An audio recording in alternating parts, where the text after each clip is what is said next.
Beyond the dark portal lies a universe of unending conflict. Where the shattered realm of Outland has become the battlefield for a dark and murderous crusade. The Burning Legion has returned to claim vengeance.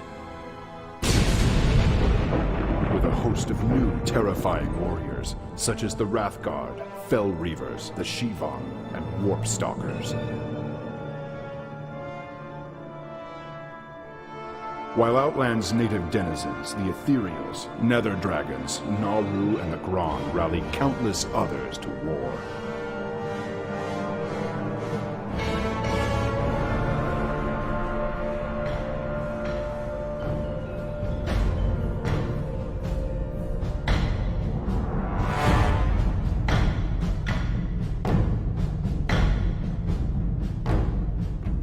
Sparked by these events, abandoned sanctuaries on Azeroth now pulse with new life. Karazhan, the darkened tower of Medivh, bristles with arcane energy and the horrors unleashed by its former master. Its cursed halls now teem with the restless shades of the past.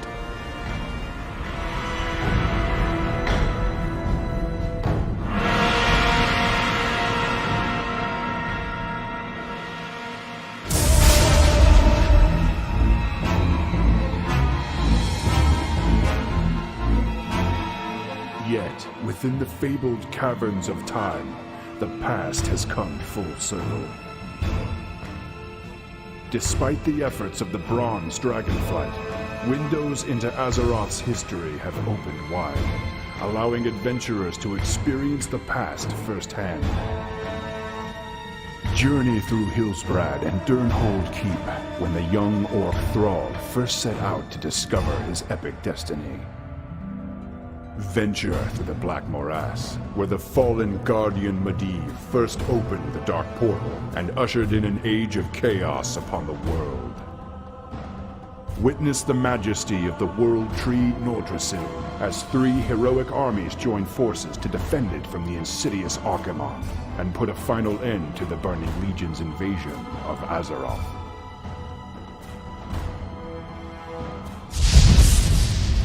In the present, a proud, ancient race has embraced a new beginning. Quel'Thalas has been reborn. The High Elves, now known as Blood Elves, lost the source of their eternal power when their kingdom was ravaged by the undead scourge. Desperate to replenish their energies, they now siphon dark magics from beyond the world. Flush with their newfound strength, the Blood Elves have reclaimed their beloved Eversong Forest. Based within their capital of Silvermoon City, they continue their reckless quest to claim new sources of arcane power. Once staunch allies of the Alliance, the Blood Elves turned away from their former comrades in arms. Their obsession to gain power at any cost has set them on a collision course with the Horde, and a destiny they could not have foreseen.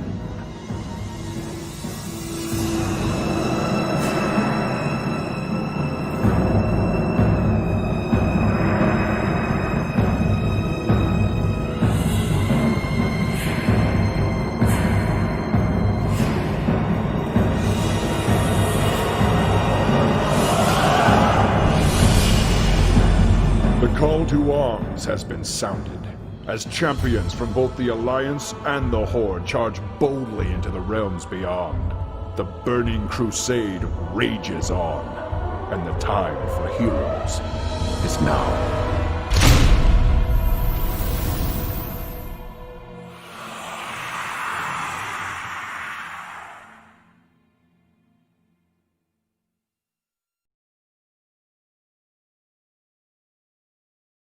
World of Warcraft, baby! Yeah! My nipples are all hard and I'm gonna pwn noobs.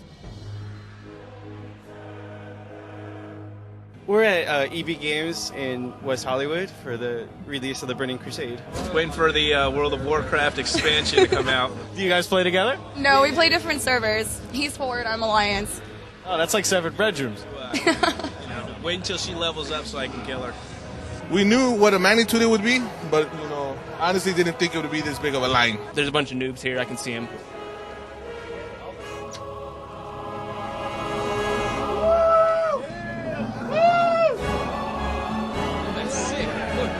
Have your receipts ready, I'll make it go faster.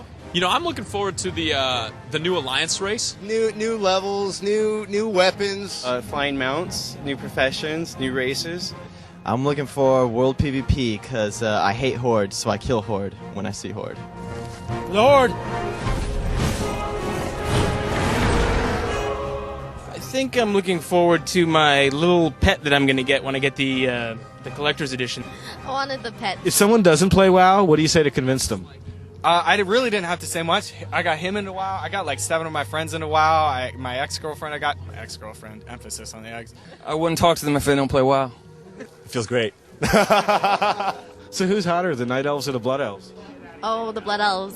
Blood Elves. Night Elves. Night Elves. I would say that the Night Elves are probably 17.334% hotter than the Blood Elves, repeating, of course. My main is a Tauren Shaman. His name's Thangor. That's what I'm talking about. He's a elemental, so he's really into doing a lot of damage for as much as he can. I have an Orc Hunter. I have a Troll Rogue, and I have an Undead Mage. So I like doing a lot of damage.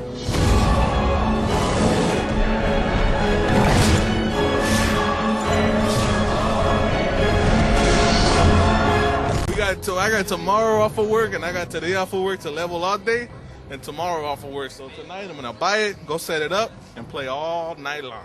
I gotta work at 7. I'll probably play right up until I get to work. All night until school in the morning. Yeah, I got the laptop in the car so I can load it on the way, in all honesty. I don't know. I'm just install it and just try to get maybe up to level 62 or something. It's probably gonna take a while, but however long it takes.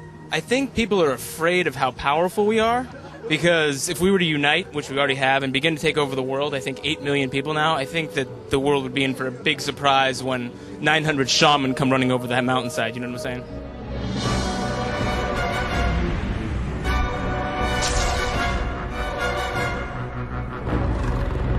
There's a collector's edition on the back.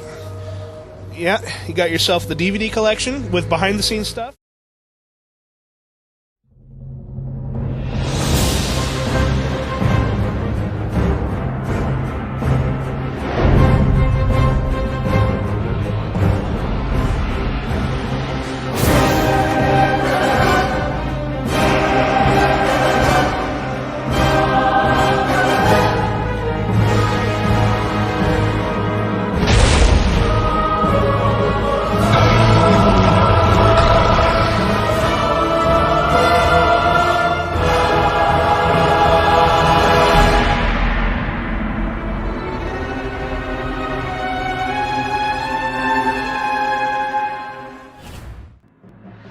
Alright, greetings ladies and gentlemen of Azeroth. Welcome back to the Dark Portal, your weekly, sometimes every other week, TBC waiting room. And today we have a very special episode planned for you. We're going to learn about Warlocks today. I'm joined by my co-host, my good friend, Crix Gaiman. How we doing, Crix? I'm doing great. I want to make sure my mic volumes are right before we start, though, because I'll be talking a lot. Yeah, help us out here, chat, if you could be so kind. Crix, it's good to hear from you, man.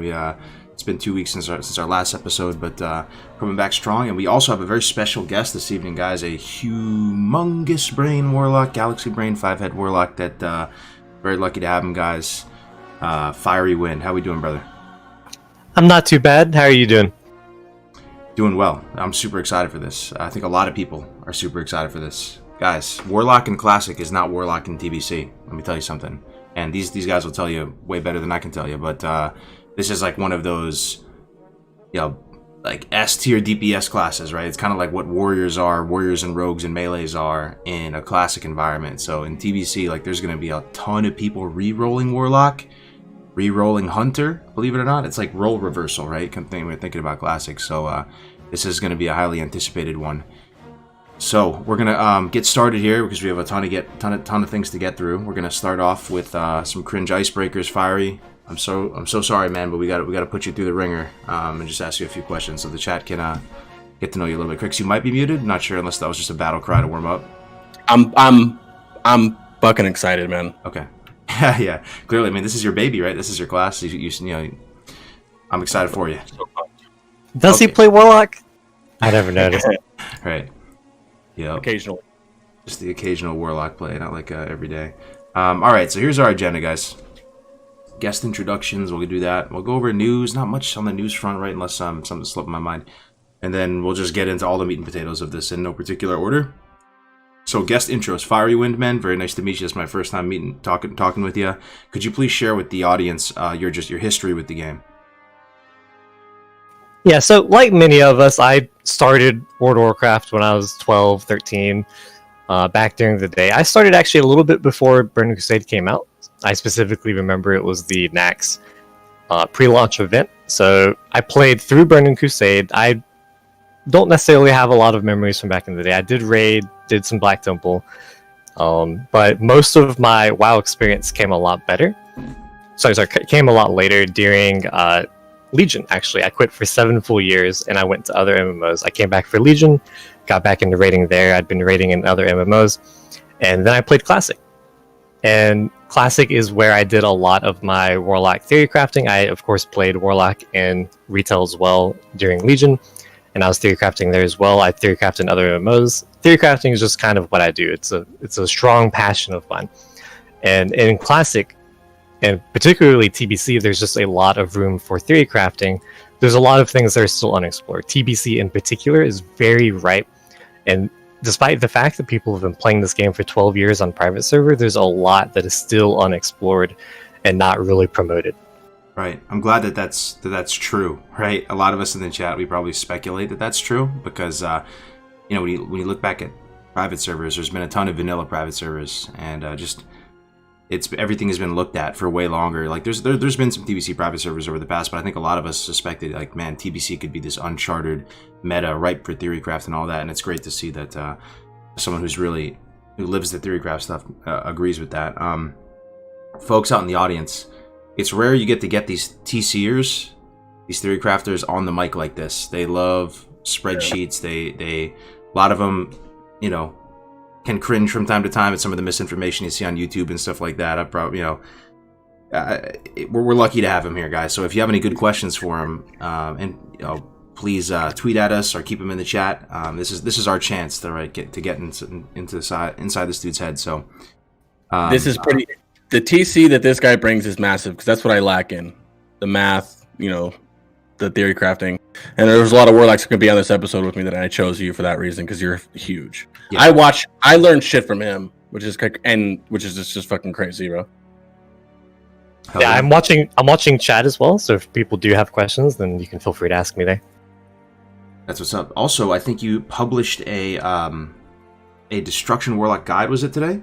We're trying to get that out to the people as well. Yes. So it's an in-depth analysis and emphasis on the in-depth. It is not a short, or a hype watch necessarily. But if you were looking for an exhaustive analysis of Fire Destro versus Shadow Destro, and we're certainly going to cover, at least on a surface level, some of the differences later in this podcast, then I have started a YouTube channel where I'm focusing on hard theorycraft, where I back it up with tons of research to make sure that you're getting the absolute most accurate information possible, as well as build my own custom spreadsheets with sims and all, so that you can input your own stats and you can kind of explore it at your own leisure and to customize it to yourself when you are actually get into TBC. Just listen to the sound of that, guys. Custom spreadsheets, YouTube channel with all that information. Man, that's exciting. That's exciting. Crix, did you want to go through some of this guest intro stuff? You said you were going to ask him like favorite spell and things like that, just so the chat can get to know him a little bit better too. But favorite spell, I actually haven't done any of this stuff. I'll do it a little bit, but I want to know what your favorite spell. I judge Warlocks by what your favorite spell is. My favorite spell is Death Coil. I love you because that's mine, and I respect you for that. The fact that it only DRs with itself, it's just absolutely troll. And you use it you can use that all the time. PvE. Yeah, it's good. It's good while leveling. I use it while farming. I used it while leveling. It's good in PvP. Hell, I use it in raids. Yeah, at the end of a boss fight. Yeah, all the time. I love it, man. I'm glad you said that. Yeah, that's all I really wanted to know. All right, I got a couple for him. What class fantasy resonates with you the most? I mean, I don't know if it's Warlock or not, or maybe you like Warlock for like a numbers type of thing. So, what resonates with me most in TBC is actually Arcane Mage. Okay. I think that Arcane Mage is very interesting. Get him off. I'm a pretty you'll find that I'm a pretty omnivorous theory crafter. I'm a career Warlock, so I'm never going to be playing anything other than Warlock. But Arcane Mage has a lot that's very interesting about it, and certainly under the right conditions and given the right support, I mean, it pumps really fucking hard. You just can't necessarily run more than like one in a raid. It just requires too much support typically to run like a lot of them. I think it'll be interesting with TBC Classic to see all these Arcane Mages, though. You got some TC going on over there with some crazy stuff. I'm excited to see it. But what excites you about the Arcane Mage? I'm wondering. So it's primarily its interaction with other classes. Most classes play kind of their own little game, not interacting necessarily with the rest of your raid a lot. But Arcane, there's a lot you can do to support Arcane Mages. One, having a Shadow Priest is just baseline. For anyone coming from Classic, Shadow Priests are a thing. Yes, it's not a meme.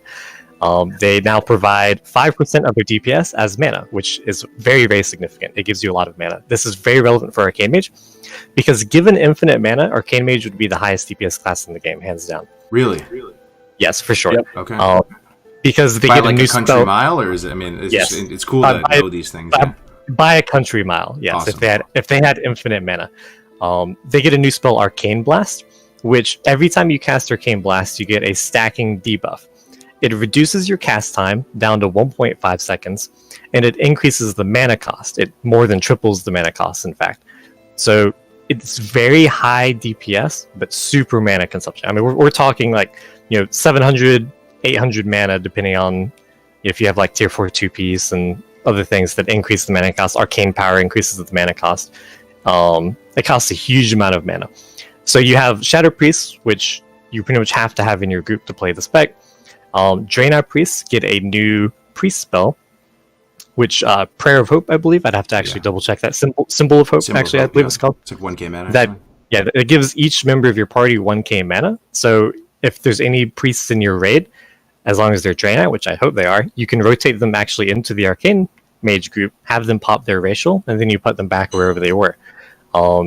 You've got any Resto Shamans, they have a new totem called Mana Tide, which gives a very significant amount of mana to your entire party over 15 seconds or so.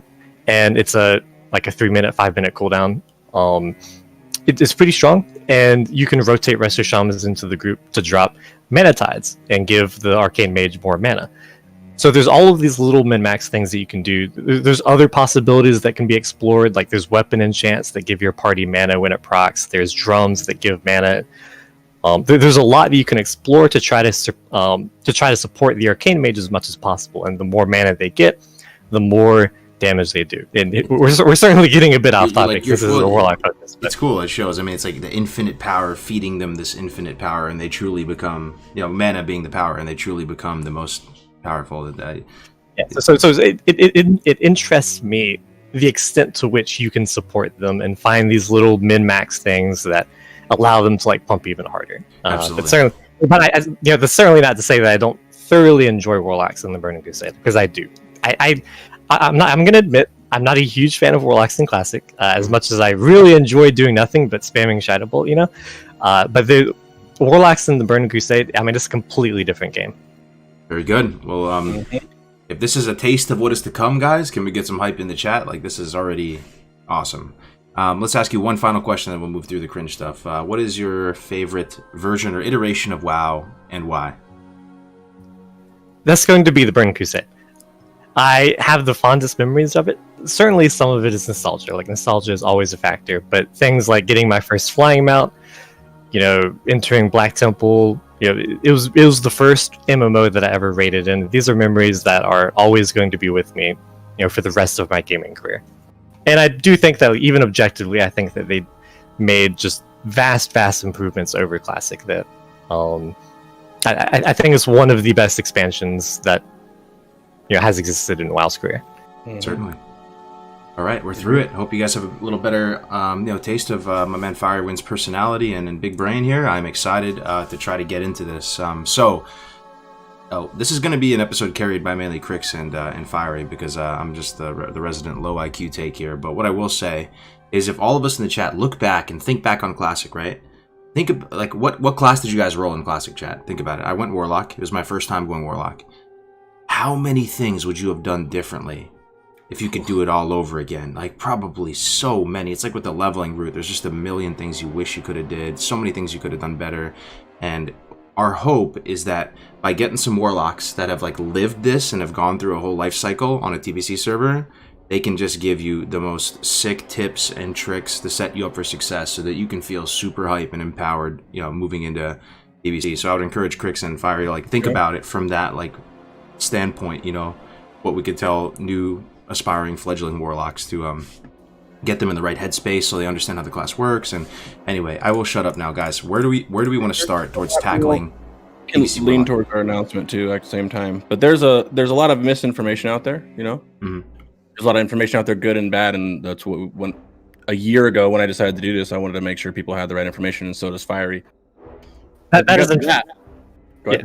is in fact what inspired me, because as Kargoz said, theory crafters like myself aren't necessarily the ones coming out here and becoming content creators and doing the podcasts, but we have important information to share, and that's why I wanted to start my channel, was seeing all of the misinformation that exists in the TBC community. You have content creators, I know Crix is a legit content creator, Kargoz is definitely a legit content creator, but you definitely have a lot of these other people out here. They're going for real bottom of the barrel type videos, very shallow, often incorrect information. And I want to make sure that Warlocks going to the Burning Crusade understand that there's a lot more to this class than spamming Shadow Bolt. What a badass motherfucker, guys! We're not going to be bottom of the barrel for once, yo. Big hype, guys. Anyway, so let's talk about class changes. Before we begin, oh yeah, big news for the Warlock people, man. Okay, talk to me. Fiery and I have decided to start the Warlock TBC Classic Discord server. So the past few days we've set it up, found the right staff, the right big brains to ensure that everybody has the right knowledge, and we have created it. And no one knows about this besides the staff in there, and we're going to link it now. It's in correlation with the Classic Warlock Discord as well. They're supporting it, and we want all the information that anybody can find and can be right in the right spots by the right people, man. Hell yeah, that's exciting. So if anybody here playing Warlock, come TPC. Here it is. This is the hottest, freshest new Discord being started. You guys are the first ones in there. You will see that. Make sure it goes to the select the role. Select that role. Affliction, Demo, Destro. Choose your class and get on it, man. Alrighty. Yeah, well, let's keep plugging that throughout the stream. Try to get a little jolt of energy into it, man. Yo, congratulations starting the Discord. It's kind of, a thankless job at times, but excited for it. Anyway, so I don't know, Crix, maybe you want to start us off here. Class changes affecting. Oh yeah. How do Warlocks change moving from Classic into TBC? So explain how you see Warlocks in Classic. Maybe we can do that to paint the Classic picture. Well, the difficult thing with that is quit Classic. I played a Warlock, yeah, but I quit in BWL, middle of it. So I don't know I don't know at all if Warlocks pump and Nax. I don't know what they look like in AQ. I know what they do in TBC. Maybe Fiery knows more of how they do in Classic. I personally, from when I started out, from the little bit of Classic I played to what I play now in TBC is, yeah, if you're running DS Ruin in Classic and you're a Shadow Bolt spam, I have been that cookie cutter Shadow Bolt spam in TBC as well, and it just hits so much harder. And you're critting for 1 million. It's more comforting knowing, yeah, it's boring if you do choose the Shadow Bolt spec, but the difference is you're not on the bottom of the meters, you're at the top of them, and it's almost like a little mini game between watching your threat and chasing crit, please crit, please crit. You're yelling crit at the top of your lungs. It just is super exciting. What do you think? Real people like big numbers. Certainly, DS Ruin, the generic Shadow Destro spec, is always going to see a lot of play. People know it from Classic. They're already going to be DS Ruin going in. If you go on a private server right now in preparation for TBC Classic, like Crix and I play both, we both play on private server, a vast majority of the Warlocks are going to be DS Ruin. I personally think that, and this is kind of a hot take, I think that in early TBC rating, Shadow Destro is clearly the worst spec of almost any of the specs that you have available to you. Even including Affliction? Which is, and it's spicy, and if you would have told me this a month ago, I would have slapped him. But listen to this man's brilliant. Okay. There are so some of the specs available to you. In Classic, certainly all you have is DS Rune. You have, I mean, you technically have SM Rune, but SM Rune is basically identical.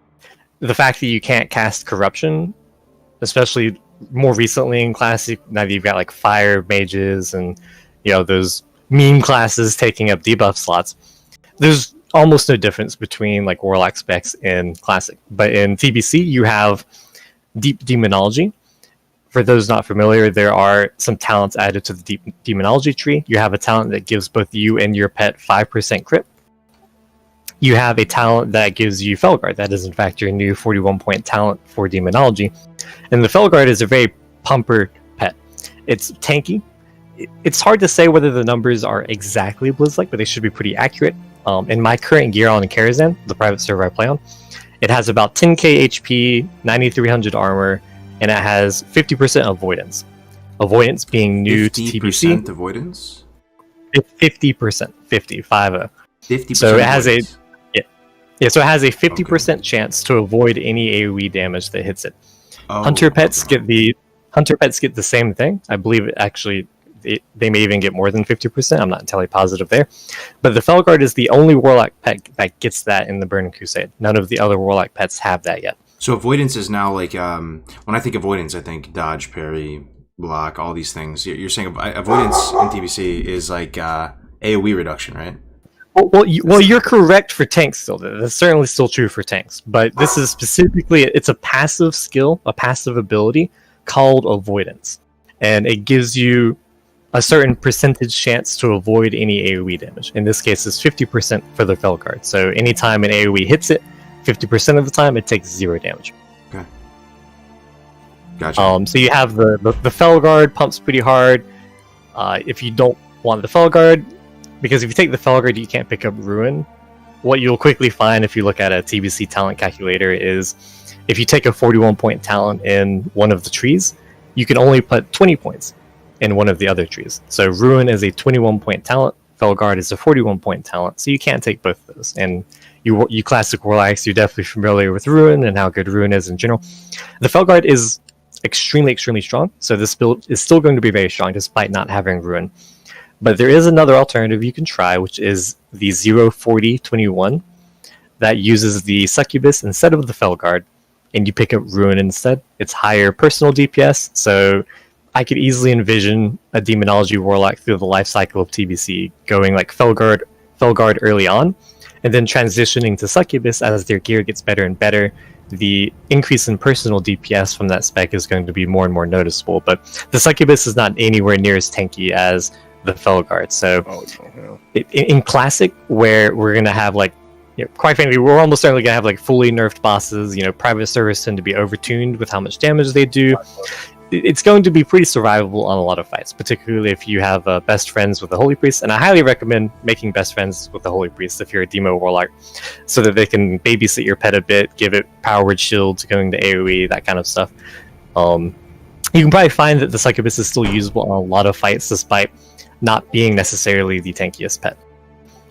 You've got other things. You've got Affliction. You have 2 different Affliction builds. You have your new 41-point talent, which is Unstable Affliction. It's a new dot. Very strong in PvP as well. If it's despelled, it has it does a large amount of base damage, and then it has a 280% spell power coefficient, and it deals that damage to whoever dispelled it and silences them. So Affliction is pretty interesting in Arena and PvP in general. It's also just a really strong dot to use in Raid. Your other Affliction build takes Ruin instead of Unstable Affliction. That's typically for later levels of gearing, like high tier 5, getting to tier 6, that kind of thing. Eventually Ruin just becomes better and better the more crate you get. For Destro, you're not even necessarily tied to just Shadow Bolt. Fire Warlock, yes, you heard me correctly, Fire Warlock is very much a thing. And I certainly attest that Fire Warlock is better than Shadow for not necessarily the entirety of TBC, but for a very significant portion of it. Tier 4, pre-raid tier 4, even tier 5, Firelock remains strong. Yeah, we'll get into the And talents that's too, actually and compare like what the cookie cutter one is that everybody, when they think TBC Warlock, this is what spec they're thinking of, and just to give people a frame of reference as well. Just to take a few steps back here too. I mean, I'm gonna say some very like low IQ take things here, just to kind of paint the picture, because some people might not know where Warlocks stand in TBC. In Classic, Warlocks are not incredible when it comes to AoE, right? When the mages are the kings of AoE in Classic. Yeah. For sure. You can still, Hellfire, Oil of Immolation, do some stuff, but not the strongest on that front. Warlocks are taken in Classic, but there's usually just one if you're in like some semi-hardcore to hardcore type raid, just to throw up either Curse of Recklessness or the other curses up there. So you're like in a damage accelerator. And then they're a class that does a bit better moving into AQ and beyond. So they do appreciate kind of over time in Classic, but Warlocks aren't really at the tip top of the damage meters, and one of the things that holds them back is that there's 16 debuff slots in Classic, right? So you can't, oftentimes you're not authorized to throw up corruptions, and it can feel pretty bad. You're also just totally threat capped to a certain extent. Well, that's going to depend on what your play group is, but that's something to keep in mind. And I'm only saying this because in TBC a lot of these things are no longer the case, right? Like, do you guys have any just like some broad strokes thoughts on how Warlocks are, how they perform differently in TBC? For like in the raid situations, PvP obviously very different. The raid situation, it does look kind of the same because you're still shadow bolting, you still have shadow burn, you still death coil, you still life tap. You're still doing the same physically in the raid. You're pretty much doing the same thing if you're running, the Destro spec. And if Affliction, you're kind of doing the same thing except for, you're pumping way harder as well, even if you choose to do that. So in the raiding environment, nothing has really changed that much. Yeah, like rotation wise. Specifically for the standard Shadow Destro build. Yeah, we're gonna pull up. Someone just asked to pull up. Talent tree we're going to a little bit. Yeah, I just want to go over some of the changes still. Yeah, I'm thinking, just along lines of you do have a threat dump now, right? With this Yep. So Soul Shatter is an amazing thing. Everything within 50 yards. 40 yards. You have your threat with everything. 50% threat. It's the bread and butter of a Warlock in a raid. You need that, or you're hampered. If for some reason, the rare times that you ever just shatter indecently, because there's a certain way to shatter. You can't just shatter whenever you want. Because the earlier you shatter, the less threat you're losing when you do it. Versus if you have 40k and you shatter, you're losing half your threat. But if you shatter in the beginning, which you have to do sometimes, you're at 10k, you're only halving it. Exactly. But shatter is God mode. And it works everything. It's AOE. We see the corruption spam. If the pally tank pulls up and I'm spreading seeds and they all blow up, I could shatter that. That's amazing. That would be my second favorite spell. It's the reason you can pump that hard. Hands down, it's one of the best. It's one of the main reasons why you can pump so hard as a Warlock. The seed, yeah, and it's interesting with the seed because you're the king of AOE, in TBC to a certain extent. And again, feel free to jump in here, Fire, if I'm talking out my ass here. But my understanding of it at this point is that yes, Hunters and Warlocks are kind of neck and neck at the top of the damage meter. But that's when you're talking about like single target damage, like a boss fight type thing. If you're going to factor in just total raid damage done across the if you just look at the overall damage done at the end, on the meters or on the logs at the end of a raid, that Warlocks are trashing the Hunters. I mean, they just have way more overall raid damage if you're factoring in all the damage done to trash and stuff like that. What do you think about that? Yeah. In a classic setting, I definitely think that will be true. On private servers, like on Karazhan, for example, for anyone that is not familiar with the Karazhan private server, or private servers in general, a lot of them have extra tuning to make it more difficult. In the case of Karazhan, everything hits 25% harder and does, it takes like 25% more damage in terms of, let me rephrase that. They have 25% more health. That makes a lot more sense. They have more health, more damage. That drastically alters the strats that you use when clearing raids. So you don't see necessarily a lot of like chain AoE pulling, for example. But in Classic, where you're not going to have the extra tuning, private servers also tend to be pre-nerfed, like 2.0 gearing. You're going to have the best gear, you're going to have nerfs. I fully expect for AoEing down large packs of trash to be the meta in Classic, and certainly under those conditions, Warlocks trash most other classes. Mages are still competitive. You're still going to do basically the same thing they do now. You're going to drop the Flame Strike. You're going to spam Arcane Explosion. And they're pretty strong still. Purely in terms of AoE DPS, the Warlock is better. The the advantage of Mage AoE is they get 40% threat reduction to their arcane spells. So if you're threat capped, which you certainly can be in AoE scenarios, then they can start AoEing earlier, more aggressively. Which once they get T5, makes them pretty competitive. Mages are actually the top AoE every 3 minutes with their cooldowns. No one can touch it. Yeah, once they're if you're popping. Yeah, so what Crix is referring to is that you're typically fire, either frost or fire, up until the time you get your tier 5 2-piece, which buffs Arcane Blast by 20%, which is the main spam spell. It's their version of Shadow Bolt. It's a very, very strong tier bonus for sure. At that point, you go Arcane, which means that they pick up Arcane Power. So every 3 minutes, you can pop Arcane Power and do 30% more AoE damage. And you also pick up Icy Veins, which is a new talent available to Frost that gives them 20% haste. So they're casting basically 20% faster. Which is reducing that global cooldown on the Arcane, right? That's correct. Yeah. Haste and haste effects in Burning Crusade reduce the global cooldown. So your global cooldowns are 20% faster. So even though Arcane Explosion does not have a cast time, it's still benefiting from the haste in the same way. You're getting, it doesn't technically work out to 20%. It's 15 to 20% more Arcane Explosions, basically.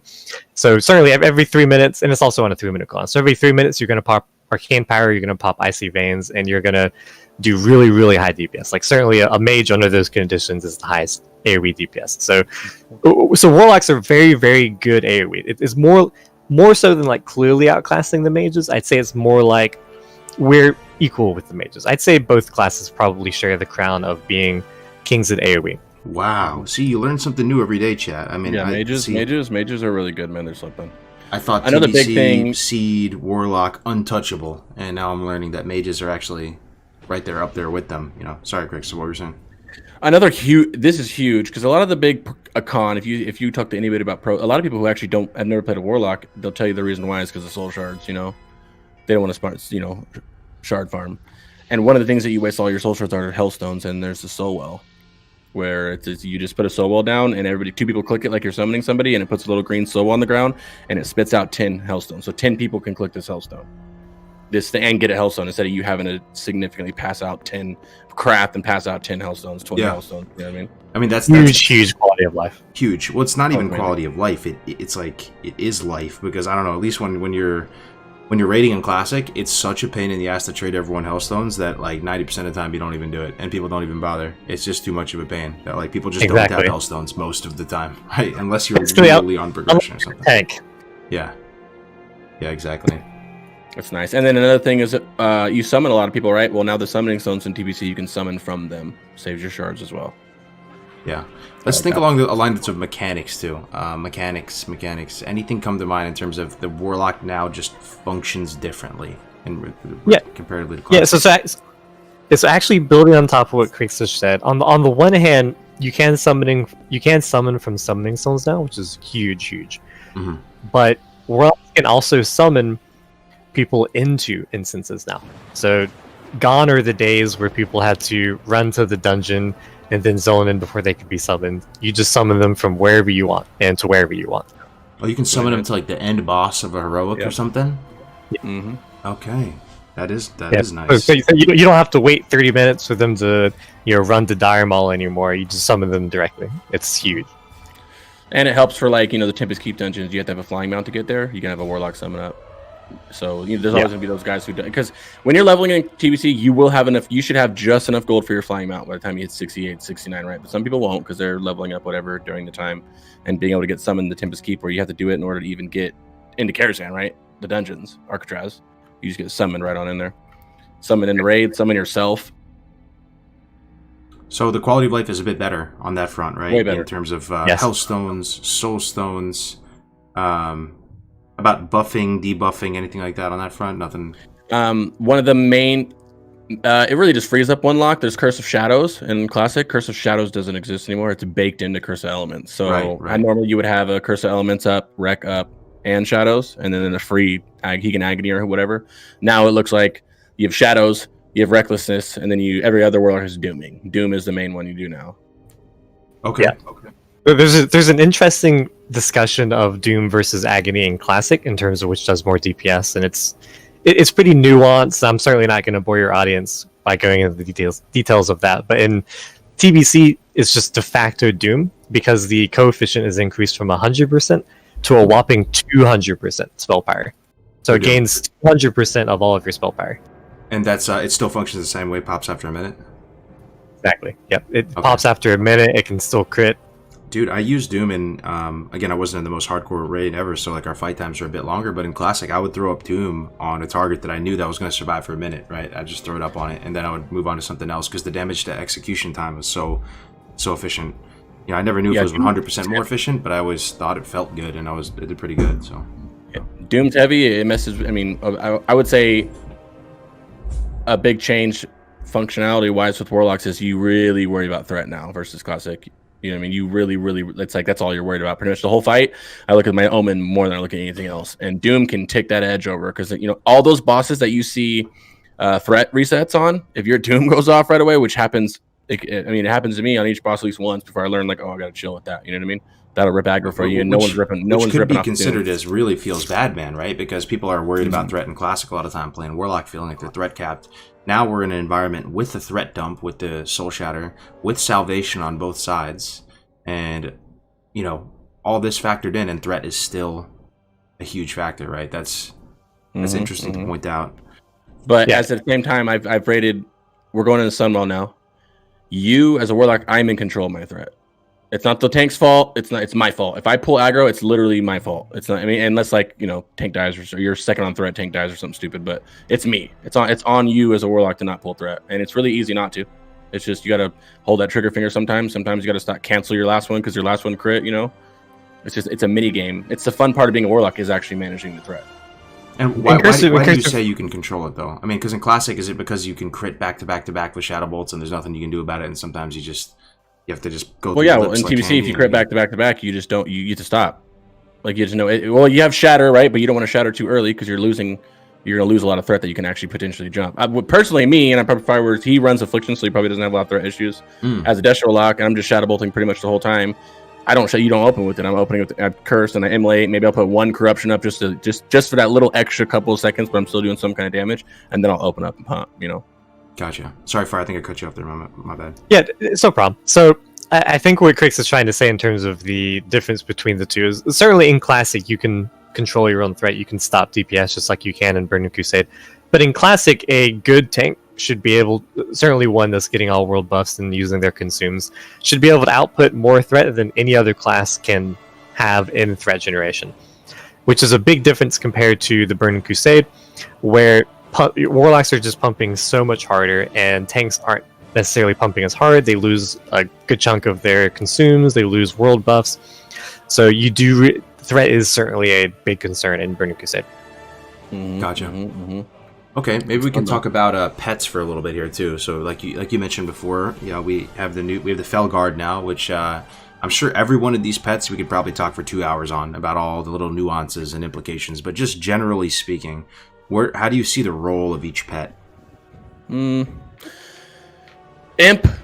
If you're Affliction, you're usually running the Imp because you're in the tank group, right? You have the Imp. You haven't phase shifted, but there's ways to dance around it and make sure so he's not phase shifted. Because as Fire, I'll actually let you explain the Imp. Go ahead. You know, yeah. Yeah, so certainly on the private server, I do find myself in the tank group occasionally. In Classic, I don't think that that's going to be necessary very often because bosses aren't going to hit nearly as hard. Tanks are going to start probably gearing more for threat in general. Where I generally find myself as an Affliction Warlock, because I am an Affliction main, which is relatively rare on private server, is in the Mage and Shadow Priest group. A little context here for how we typically build our raid groups in private server. You have a tank group where you typically have some melee. You usually have an Enhancement Shaman. Enhancement Shamans are gods in TBC. They provide just so much utility and DPS to their party and to melee in general. You have a Warlock group, which is typically 3 Destro Warlocks, a Boomkin.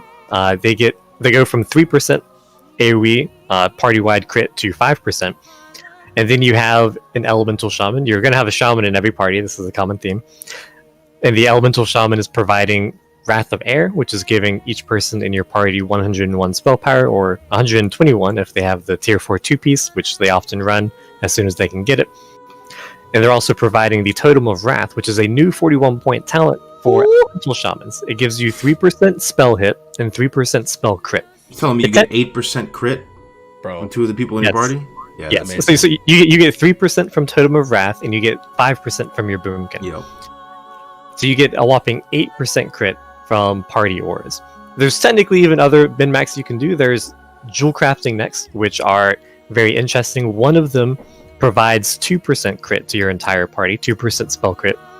We run it myself and our caster groups on the private server. There's another neck that provides party-wide spell power. These necks are very strong. If anyone wants to look them up in a so if anyone wants to look them up in a database, you've got Chain of the Twilight Owl and you have Eye of the Night are going to be the 2 main relevant jewel crafting necks.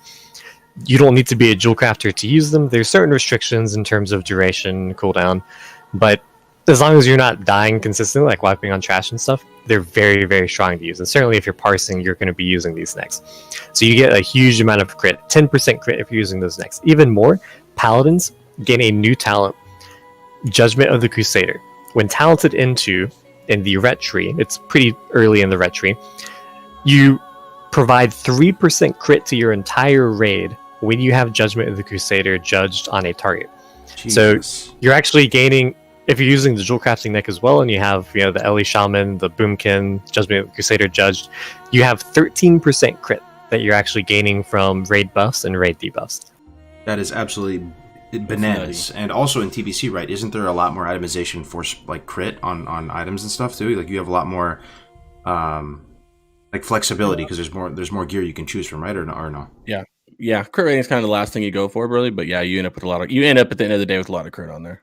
Okay. Yeah, in pre-raid and like tier 4, you're not rocking necessarily huge crits amount. With all the raid buffs, you're usually going to get up to 28, 30, 32% crit. But once you start getting into tier 5, you start seeing these huge gains in crit. And particularly going into like tier 6, I mean, you're crit by, tier 5, tier 6, you're going to be rocking 38, 40, 42% crit after all of your raid buffs and debuffs. Yep. That's true. Gotcha. Okay, so let's circle back with the imp though. So imp tank group similar to how it is in classic. Right. So I got a little sidetracked there. Yeah. So there's a second caster group which is going to be an arcane mage, usually only one. You can't have 2 here though. A shadow priest, and then typically the affliction warlock goes here as long as you're running 4 warlocks, which is pretty common because warlocks are quite strong. So as the affliction warlock, and then of course you have either an elemental shaman or a resto shaman in this group. The resto shaman does offer some unique things to the arcane mage in particular, because they have mana tide, which as I mentioned before it's a cooldown that they have that gives your party a bunch of mana.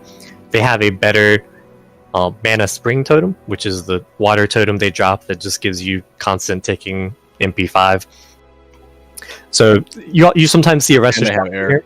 Yeah, and they still have Wrath of Air, so it's not uncommon to see a Resto Shaman put in this group, and then you might have another healer. We often put our Paladin tank in this group when he needs mana. But the core is you have the Shadow Priest and the Mage, and then the Affliction Warlock if you have 4 Warlocks. And because I have the Shadow Priest, this actually affects your pets as well. This is very relevant for the Imp. On any fight where the Imp can survive, which is a surprising number of fights in tier 4 and tier 5, the Imp pumps super hard. I don't know how many of you guys have tried using your Imp to DPS in Classic, but even in Classic, the Imp pumps hard. Particularly when you're talenting into things like the reduced cast time for the Imp in the Destruction Tree, the improved Imp talent in Demonology. The Black Book, baby. Yeah, especially if you have the Black Book. The Black Book does get nerfed, unfortunately. It gives a flat amount of AP and a flat amount of spell power, but it's still really strong because it's basically a free buff. Just like in Classic, you'll pop it, you'll switch trinkets, your buff now has a free... Your pet now has a free 30-second buff at the start of a fight. So you as an Affliction Warlock, you're using your Imp and Raid then? Yes, I use it to actively attack in the Shadow Priest group. It has infinite mana, which is very nice. That's the main problem with using the Imp. Like the Imp would be used to parse in Classic right now if you had Shadow Priests giving it mana. Because the only problem with it does huge amounts of DPS. The only problem is it doesn't have any source of mana. So the Shadow Priest providing infinite mana means that it pumps super hard. Plus you have all these party auras. It gains the benefit of Wrath of Air. It gains the benefit of it gains the benefit of all the buffs. Sure, you've got the jewel crafting next. If you're running those in your party as well, it gains the extra spell power, the extra crit. The party-wide auras really help it a lot. Yo, that's sick. Okay, I see why you went into that now. So the Imp gets the Boomkin aura, it gets the benefit from the Ret Paladin Judgment, it gets the benefit from the Wrath Totem, so it actually gets 13% crit on your Imp and infinity mana on your Imp. Yo, I'm kind of hyped right now. That's why I let him talk about Imp. This dude is a theory crafter, bro. It's crazy. Yeah, if you're in the Boomkin group, then that is certainly true. Like if your guild's running 3 Warlocks, even as Affliction, you'll typically be in the Boomkin group anyways. So it gains a lot from the auras and the debuffs in general. And on a fight where it can survive, which I'll certainly preface this by saying that there's a lot of fights where it can't survive. But on any fight where it can, and I'm finding an increasing number of ways to get it to survive fights on the private server, even with the increase to AoE damage. I even in tier 5 gear, I am equaling or sometimes even beating Destro Warlock straight up in single target DPS, just because the Imp pumps that hard. So you definitely can't sleep on the Imp, and especially if you're bribing a Holy Priest like I am to throw a power word shield on it every time like before an AoE comes out. It can survive quite a lot of AoE. Actually. So and if you're a Destro lock, you don't use your pet, right? Because you're demonic. You're sacrificing it. So if you like that playstyle, I think you might be inspiring a new generation of Affliction Warlocks here. Because I like using a pet personally. It kind of makes me the feel only bad thing that when I think would be a little hesitant on is in T14. I don't know how it's going to go with. So in T6, you start getting all your haste gear, and haste doesn't affect dots. And I think that's when Destro is going to start pulling ahead way above Affliction, is because you have so much, 200 plus haste on all your gear. Right now. I would agree. I would agree with that. Especially for Affliction. Mm-hmm. Yeah. And we should get into that later once we get into the specs and the talents. We'll compare like the pros and cons to each, right? Yeah. Actually, I think now is a good time to mention something we haven't before, which is pets scale now in the Burning Crusade. That was a change we didn't mention. So pets actually gain attack power and they gain spell power based on your own spell power. They gain about 1.7 attack power, 1.75 attack power per spell power you have, and about, let's see, they gain a spell power every 6 to 6.5 spell power that you have. It makes a very significant difference in your pet damage. It's the same reason why like Beast Mastery Hunters get so much stronger, why Hunters in general get so much stronger in TBC, because of their pet skill. It's actually the same for us with our Demonology specs, or doing something like using the Imp to attack. Dude, we're I feel like we're helping people out in a big way, because you always hear about pet scaling, and I think Hunters when I think pet scaling. Like I honestly thought that was a Hunter only thing. Now just to have the confirmation that the Warlock pets scale in the same way, Imagine any pet you have. So if you have a Felguard out, it transfers the spell power to attack power, right? So in an instance where I normally have 1200 spell power, right? T6, and then all my procs happen. Everything drops at the same time. All my procs I get lucky, my procs happen. I just gain like 400 or 500 spell power, which means my pet just gained a dumpster load of attack power, spell power, and makes them dump even more. Right. Yeah, you end up with a lot of items in the Burning Crusade compared to Classic that proc. That will give you large amounts of spell power, and your pet also gains a comparable attack power buff while that procs. Okay, so if we had to put, again, this is going to be imperfect, but it's just kind of like somewhat useful, even though it's imperfect. How would you rank the pets, real quick, in terms of damage output? Let's see, let's assume that you're spec'd properly for each pet. How would you rank them in terms of? Maybe Imp is the highest damage dealer. Maybe Succubus. I think people, even in Classic, have messed around with both, with Black Book, with Succubus and Imp. And what do you think in terms of... Well, the thing is, we haven't messed around with Black Book that much because it's a Classic item. And nobody's really going back there to BWL to try to get it. Yeah, I've been trying to get in a raid scenario, at least. Right. I've been trying to convince my guild to run Blackwing Lair for me so I can try to pick it up, but that's been a pretty hard sell. Luckily, my Classic character has it, and if none of you guys have Black Book yet, I highly recommend picking up Black Book. It is one of the few items from Classic that are going to it's going to remain relevant for basically all of Burning Crusade, as long as you have a pet and you're using it in any context. It just remains a good trinket. That's what's up. I have it on my lock too. Yeah. Yep. Both of them, Black Book and Nel's Tier, all come out of BWL. There's I would say the two top things you want to get. Two of the top 2 things to get coming into TBC that you'll use. Mm-hmm. Yeah. So to answer the question of to rank the pets in damage, it's probably going to look something like Felguard, Imp, Succubus, and then technically Fell Hunter and then Voidwalker, but you don't really use those in raid. I agree with you. Wow. Hold up. Holy shit. So we're talking about 13. You're saying even with a 13% crit on the imp and like the mana battery, the Felguard would pump harder than it possibly if you went like. Well, your Felguard's still critting too. Yeah, so I mean, it pumps pretty hard. It gains a stacking buff that increases its own AP by 5%. It stacks 10 times, so it gains plus 50% attack power. So it scales very well, actually. It has a 6-second cleave, and technically on maybe on a pure single target fight, maybe the imp actually pulls ahead.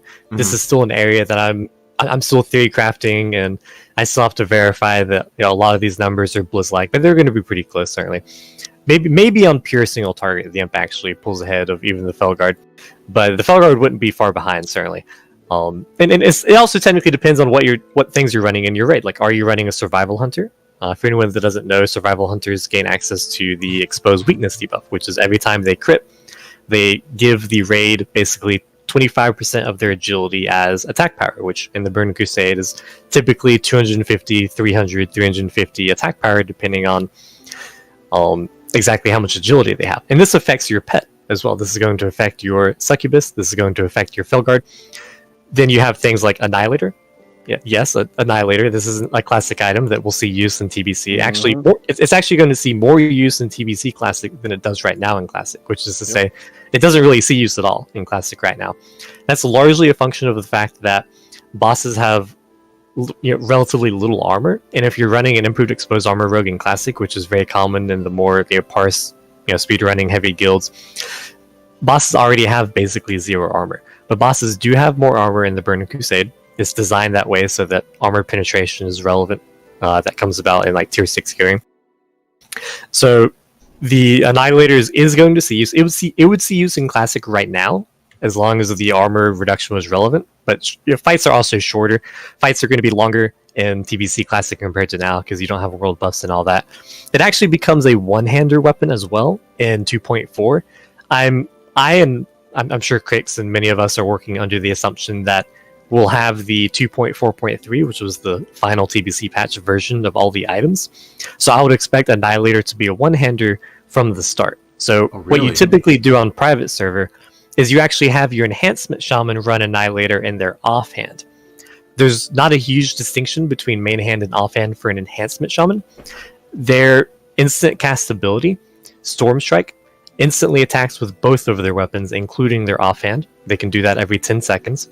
They gain an attack speed buff every time they crit, just like warriors do. It's actually an identical talent. It's Flurry, basically. And they have Wind Fury on both of their weapons, whereas other classes can only have Wind Fury on their main hand, so they get Wind Fury on their offhand. And their Wind Fury is buffed. Whenever their Wind Fury procs, they get 2 extra attacks instead of 1.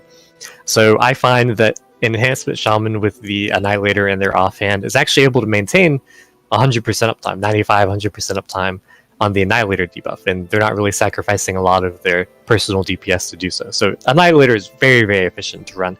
Yeah, we'll have T6 right now.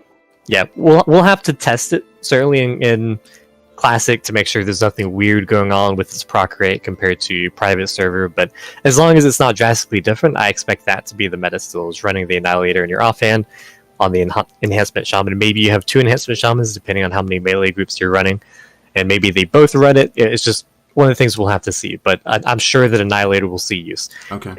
If you've got Annihilator in your raid, that's relevant to your Succubus and your Felguard damage, because that's decreasing the boss's armor by another 600. I think with regard to our whole pet discussion, for me as a low IQ Warlock looking at you guys and listening to this, Imp does way more damage than I thought it would deal, and I didn't think of any of those implications with Shadow Priest, which is really cool. And some people who might be completely lost with Warlocks to see where Felguards, how much damage they do, it seems like they do a lot of damage if they could even outdo a Succubus, and a lot of people consider Succubus doing a ton of damage in Classic. That's kind of the drain tanking meta and stuff, so it's good to know just the loosely. thing with Imp 2, I don't know if you mentioned it, was we have T4, you have a Fire Mage, T6, you have a Fire Mage, which will buff the Imp's damage as well to improve scores. Right. Yeah. Okay. So let's move Voidwalker, into raid wise, I use it one time on ROS and Black Temple. I sacked that phase 2 for the region. But other than that, Voidwalker doesn't get any use. Gotcha. Let's move into specs, and then we'll go into talents. So we've been kind of talking about this stuff. There's just so much to get through, right? It's so tough to even tackle it because there's just a million things you can talk about it, you know? But if you could try to be general and broad with stuff, you know, let's try to go over the 3 specs from a rating setup environment. Affliction versus Demonology versus Destruction. Yeah, we can bring up the talent. You want to bring up the calculator right now? Yeah. Okay. All right. So let's start with the most cookie cutter setup for rating that everybody thinks of. The baseline, the standard. Affliction. Yeah, it'd be a UA build. For rating. UA. Well, Affliction is the main 2 that people go to is like it's a UA build, and they kind of when they get a little more crit, they drop UA and they go and get. So it'd be like pretty much SM rune. Another thing, if you can look, so you have Affliction on the left, right? Obviously, if you look where Siphon Life is, right, and right under it, there's Shadow Mastery. And then under that is Contagion. And then you have Improved Corruption up top, middle, right? You know what I mean? You have so much other thing that buff your dots for Affliction. So your dots actually do hit way harder. Okay. Well, let's take me through. Maybe together you guys can he's the Affliction God. Go ahead, bud. So yeah. So we can go from the top here. So the start of the tree is pretty much identical. The very first tree here, you're gonna put the 5 points in Improved Corruption. That's gonna be Hold on, real quick though. Do you agree that Affliction is the because my perspective, I feel like it's some kind of destruction. Like it's either for what? Like just this Abyss? No, like the when I think of just the standard rating build for Warlock, I think it's a DS Ruin kind of build. You know, DS. Well, yeah. Well, in Classic, if you're SM Ruin, you're only SM Ruin, so you can put Corruption up and get that Nightfall proc and everything like that. So, but it's different. In TBC, you have all your dots up. Your ML8, Siphon Life if you want, UAs, everything. So it's yeah. I mean, we can thing. Yeah, we can discuss the DS Ruin build first, certainly if you want, and kind of compare it because I'm sure it's the build that most of your audience is familiar with. It's what you're playing in Classic almost certainly. Yeah, before we get into the big brain stuff, let's do that one first. Okay. Sure. Yeah, we can knock that out real quick. It's pretty simple, pretty straightforward here. You're gonna put some points into Improved Health Zone at the start, just like you do in Classic. You can take different ranks, and you can provide more than one health zone to your party members. That's going to be into the Demonology tree. Yeah, so 2 is default, but you typically have a Warlock that has 1 and then a Warlock that has 0, and that allows you to provide 3 different health zones through your entire raid. Okay. You're going to put points in. I actually forget the name of the talent. To the right of the Embrace. Just go to the right here. Demonic Embrace, yeah.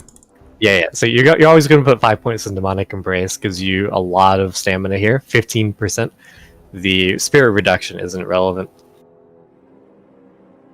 Yeah, put all 5 points in it. Oh, 5 points. Oh, sorry. Yeah, no problem.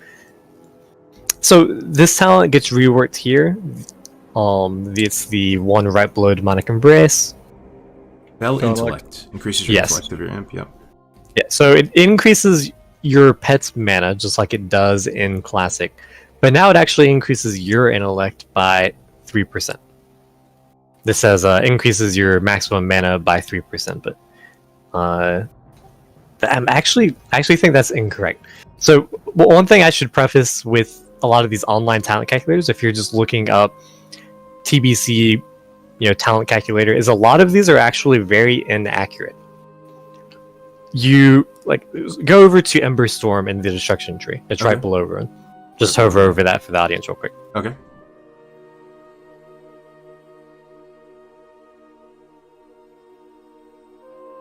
It's a little bit of delay probably on the stream, but yeah, it's there. Yeah, I'm watching the stream so I can see when it pops up. So Ember Storm here. So this is actually accurate. It increases the fire damage done by 10%. It also reduces the cast time of Incinerate by 10%. But what you'll often find, if you just look up random talent calculators online, is it's not at all uncommon for the Ember Storm talent here to not include the Incinerate reduction. That's because this is a 2.4. It was a 2.4 change made to the talent tree, and even though these talent calculators all advertise their 2.4.3, which is again the final patch of Burning Crusade, for some reason a lot of them don't include that. There's other errors across multiple different classes, so just a little word of caution: you can't necessarily treat a lot of these talent calculators like they're just 100% accurate. Just a little bit of an aside here. So, So you're saying going with to regard the to Fell Demonology, intellect, this should be intellect, increases your intellect by 3% instead of maximum mana. I'd have to double check. I could have sworn it was. I could have sworn it was intellect. It's maximum mana. Is it maximum mana? Yeah, it is. Okay, yeah. So it increases your I'm maximum in game mana just to check for you too. I'm actually Okay, in yeah. game. So I did misremember that. Apologies to the audience. So it does increase your maximum mana by 3%, but that's a new change from Classic. It did not increase your stats at all in Classic, so it now increases your maximum mana by 3%. You're always going to pick that up because there's not really a lot else you're doing with the points here. They're pretty much just filler. So going down, you're always going to put a point in Fell Domination. You're going to put 3 points in your talent that increases your armor, which is primarily for your Fell armor. This is new, huh? Yes. So it's a new talent, and Fell armor is a new armor. For anyone that is not familiar with Fell armor, it's a new. I keep saying new armor. I'm getting repetitive at this point. It increases the amount of spell power you have by 100, and also increases the effect of life gains from Siphon Life and Drain Life by 20%. So it's really big. You're never going to use Demon Armor again, basically, as soon as you get Fell Armor. Ever. I can't say I've never, ever used it, but it's been like ridiculously niche situations. Yeah, I've been looking for reasons to use it, man. I was thinking maybe arena, double melee. Yeah. I've been thinking the same thing too, but usually Fell Armor just like straight up wins. It's a huge boost to your spell power. This gives you 30% power, though. Yeah, so this gives you 30 more spell power, and it increases the effect of the extra life gain. So you're gaining even more life from your Siphon Life, from your Drain Life. Very good in PvP, very good in PvP. Yeah, very good in both PvE and 20% PvP. more healing you gain from outside sources of healing. Not including regular heals, but specifically things like Siphon Life and Drain Life and all that. So you're gonna put 3 points in Fell Stamina. Okay. Again, this is just like the Fell Intellect talent. In addition to increasing your pet's health, which isn't relevant to you much as Destra, it increases your maximum health by 3%. So these points would otherwise be filler, you're just increasing your health. You're going to put 2 points in Master Summoner. These talents, Fell Dom and Master Summoner do just the exact same thing they do in Classic. You're going to put 5 points in Unholy Power. Again, does the same thing that it does in Classic right now, increases the melee damage done. Actually, the Imp Fireball, I'm pretty positive is a new change. I don't think Unholy Power increases the Fireball damage you bring. 20%. It is. I'm even double checking Classic tactics because I haven't logged in Classic in like a couple of months. Yeah, it is. So in Classic, the Unholy Power talent increases your Voidwalker, Succubus, and Fell Hunter melee damage by 20%. So it's been changed to include the Imp. It increases the Imp's fireball damage by 20%. Imp cannon build, you would go Demonology Destruction to get this, and then some of like Imp Firebolt and Destruction. When you take this build, you're not usually going to use the Imp. You're usually going to use the Succubus or the Felguard. But there are certainly some situations where I still use the Imp, and that's because of the Master Demonologist talent, which we're about to get to. And it also increases your Felguard's damage by 20%. That's just adding the new pet in. So you take a Demonic Sacrifice, of course, and then you put 5 points in the Master Demonologist. This does the same thing as it does in Classic, with the addition of the Felguard. The Felguard is a mixture of the Succubus and the Fell Hunter for the purposes of the buff that it gives here. So the Succubus, when you have the Succubus out, increases your damage by 10%. I'm sorry, we're getting into a Demonology build here. Apologies, I got sidetracked going into a Demonology. Yeah, we're just going over the tree, right? So we're only going down to Demonic Sacrifice, then we're going into Destruction, right? Okay. Basically, yeah. We'll cover Demonology like in just a little bit. So wait, let's actually take the. Let me back up to where? Let me back up to Fell Domination. Just into Dim Sac. Yeah. Into Imsac.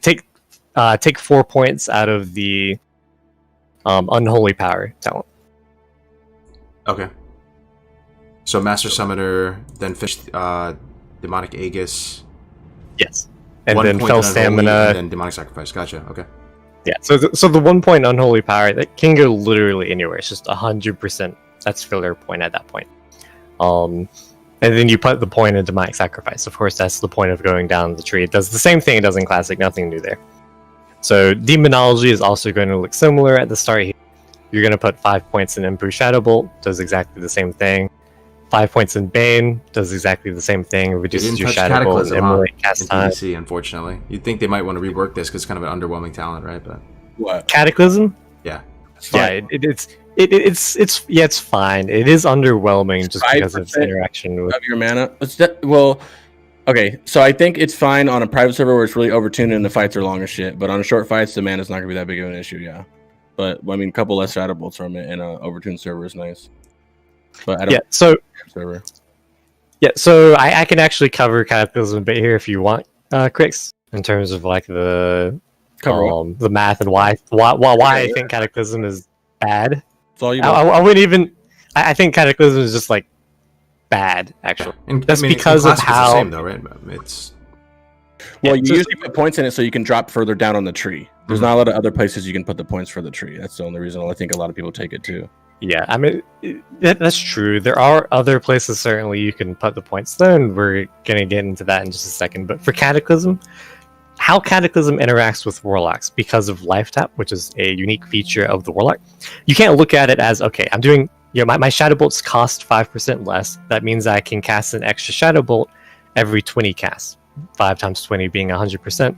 You save the amount of mana that a Shadow Bolt costs. It's true that you save the amount of mana that a Shadow Bolt costs, but that's not giving you an extra 2.5 seconds of DPS because you have Life Tap. Life Tap is giving you a lot of mana for a single global cooldown. It's a base of 560. It's 500 something, and you have an 80% spell power coefficient on it. So you're looking at you have 1,000, 1,200, 1,400 spell power depending on your gear level. The Life Tap is easily giving you 1,300, 1,400, 1,600 mana. So the amount of mana that you have to save in order to gain one global cooldown's worth of time is the same amount of mana that a Life Tap gives. So if a Life Tap is giving you, say, 1,600 mana, then you have to cast a number of Shadow Bolts. So you take the Shadow Bolt mana cost, and then you divide it by 1,600. I'd have to look up the Shadow Bolt mana cost. I actually don't know it offhand. I feel ashamed here. all good, man. We forgive you, man. Not knowing the exact mana cost of Shadow Bolt, man. I would put I think just to make it go. Otherwise, we're gonna waste a lot of time on things. Fill this out as we normally would, and then we'll switch it to what. Yeah. Your thing is, right? You know what I mean?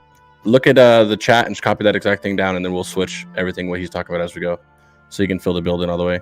Put 5 into there. Devastation. Okay. Drop down the ruin. Destructive Reach, right? Yep, 2 destructive reach. Drop down the ruin, and then Can't get Ruin yet. We're still missing a couple. They have those flex points, the same ones you have in Classic, right? So you can go Searing Pain or something. Go up to Cataclysm. Oh, so you put them in Cataclysm? Okay. Yeah, it's just a normal build, and then we'll shape around it what he's talking about, so you can see what. So I'm gonna explain why this is this is the typical build on the private servers, and he'll explain why, and he's right about his as well. Yeah. Okay. 5 in Immolate, yeah. Improve Immolate, 5 into it. Emberstorm? Improve Immolate. Yeah, I got that one already. Nether Protection or Emberstorm. Backlash. It should be, you'll be put 1 into whatever the fuck that's called up there just to open up the slot. Aftermath. You should have 5 in Cataclysm here as well.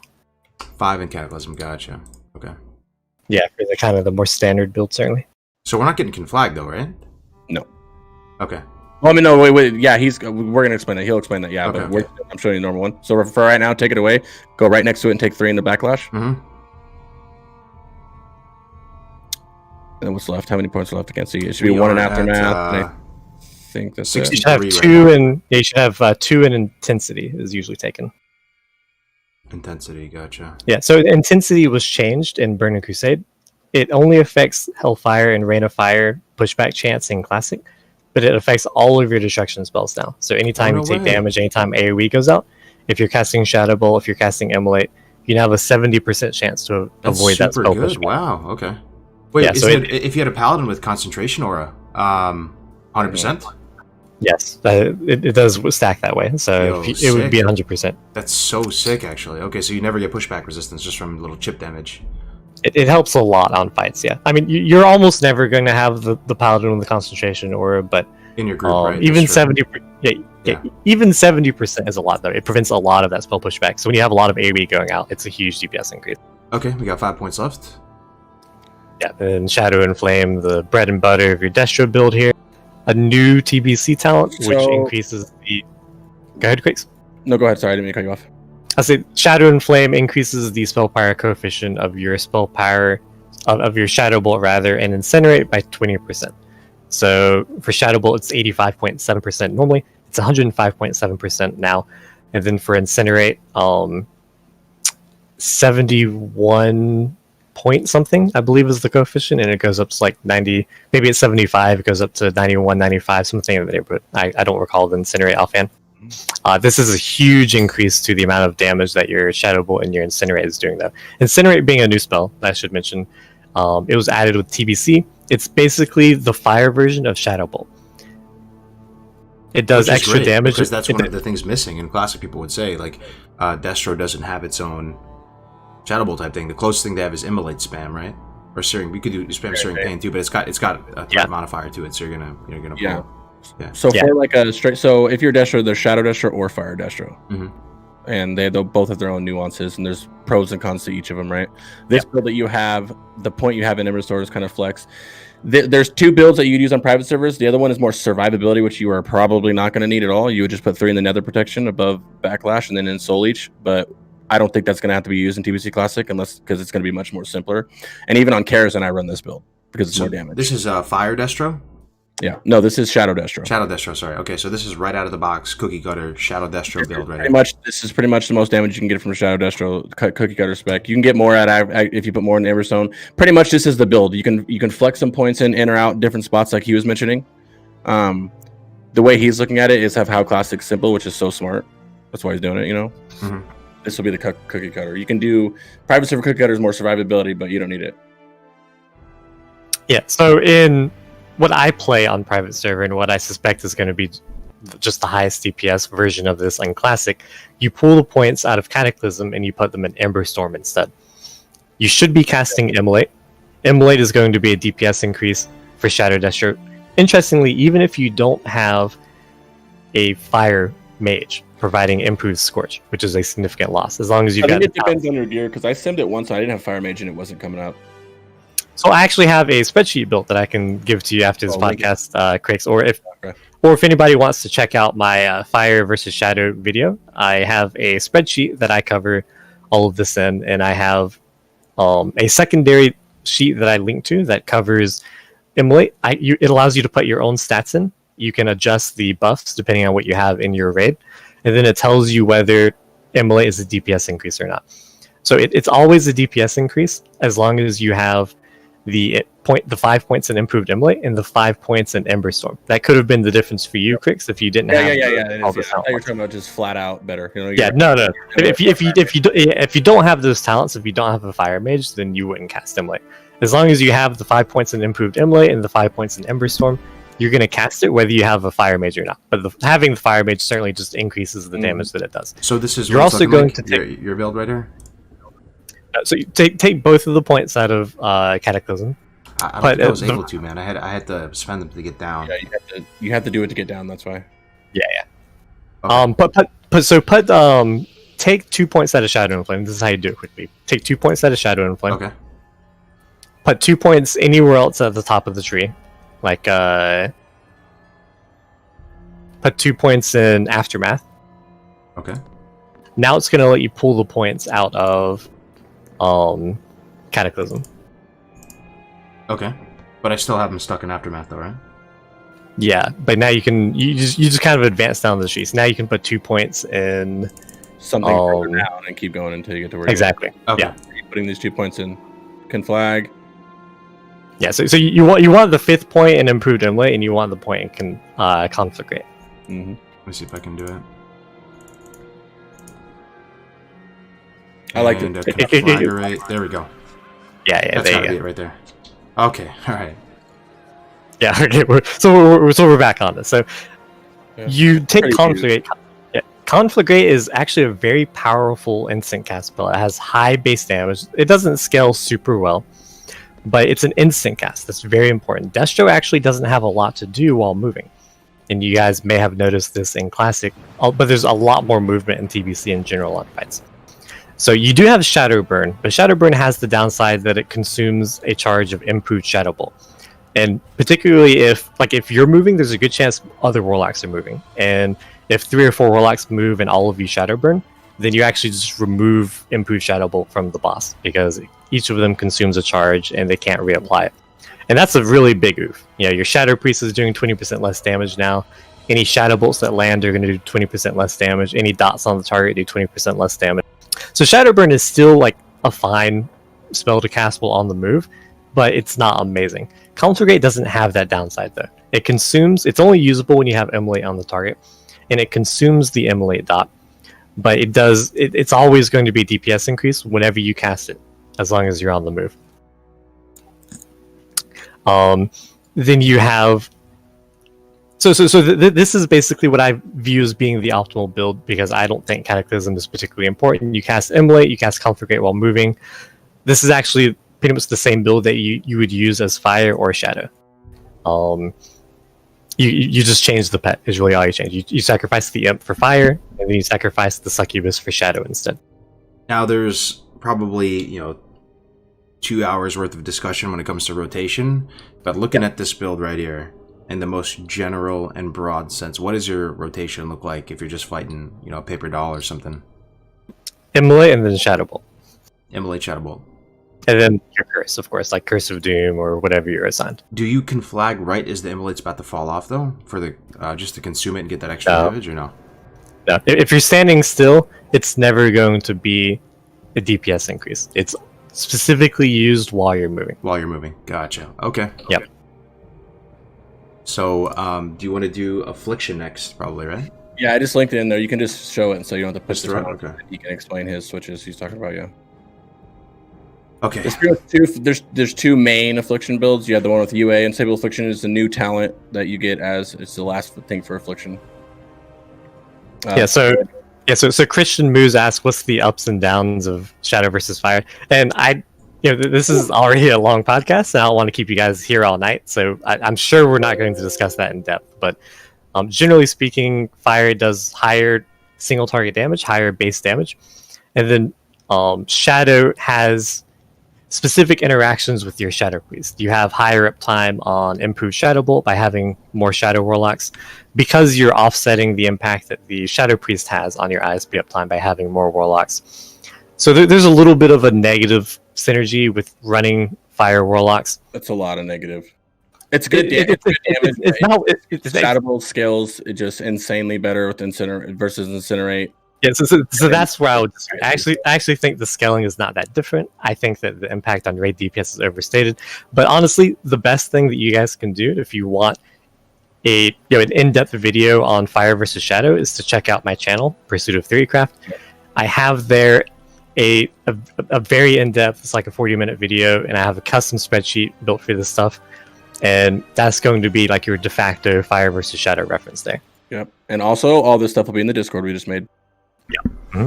Oh yeah. So this is the Affliction build. I got it up. It's a little bit low res. Yeah, it's either that one, and then usually they would go like so. Usually, typically, before Fiery came in and changed Affliction for the world, you would go Affliction. So you hit 70, you're usually Affliction right away. You're usually just because the hit with suppression helps you a little bit, and then typically about 10% crit. I switch to Shadow Destro. That's what I personally do.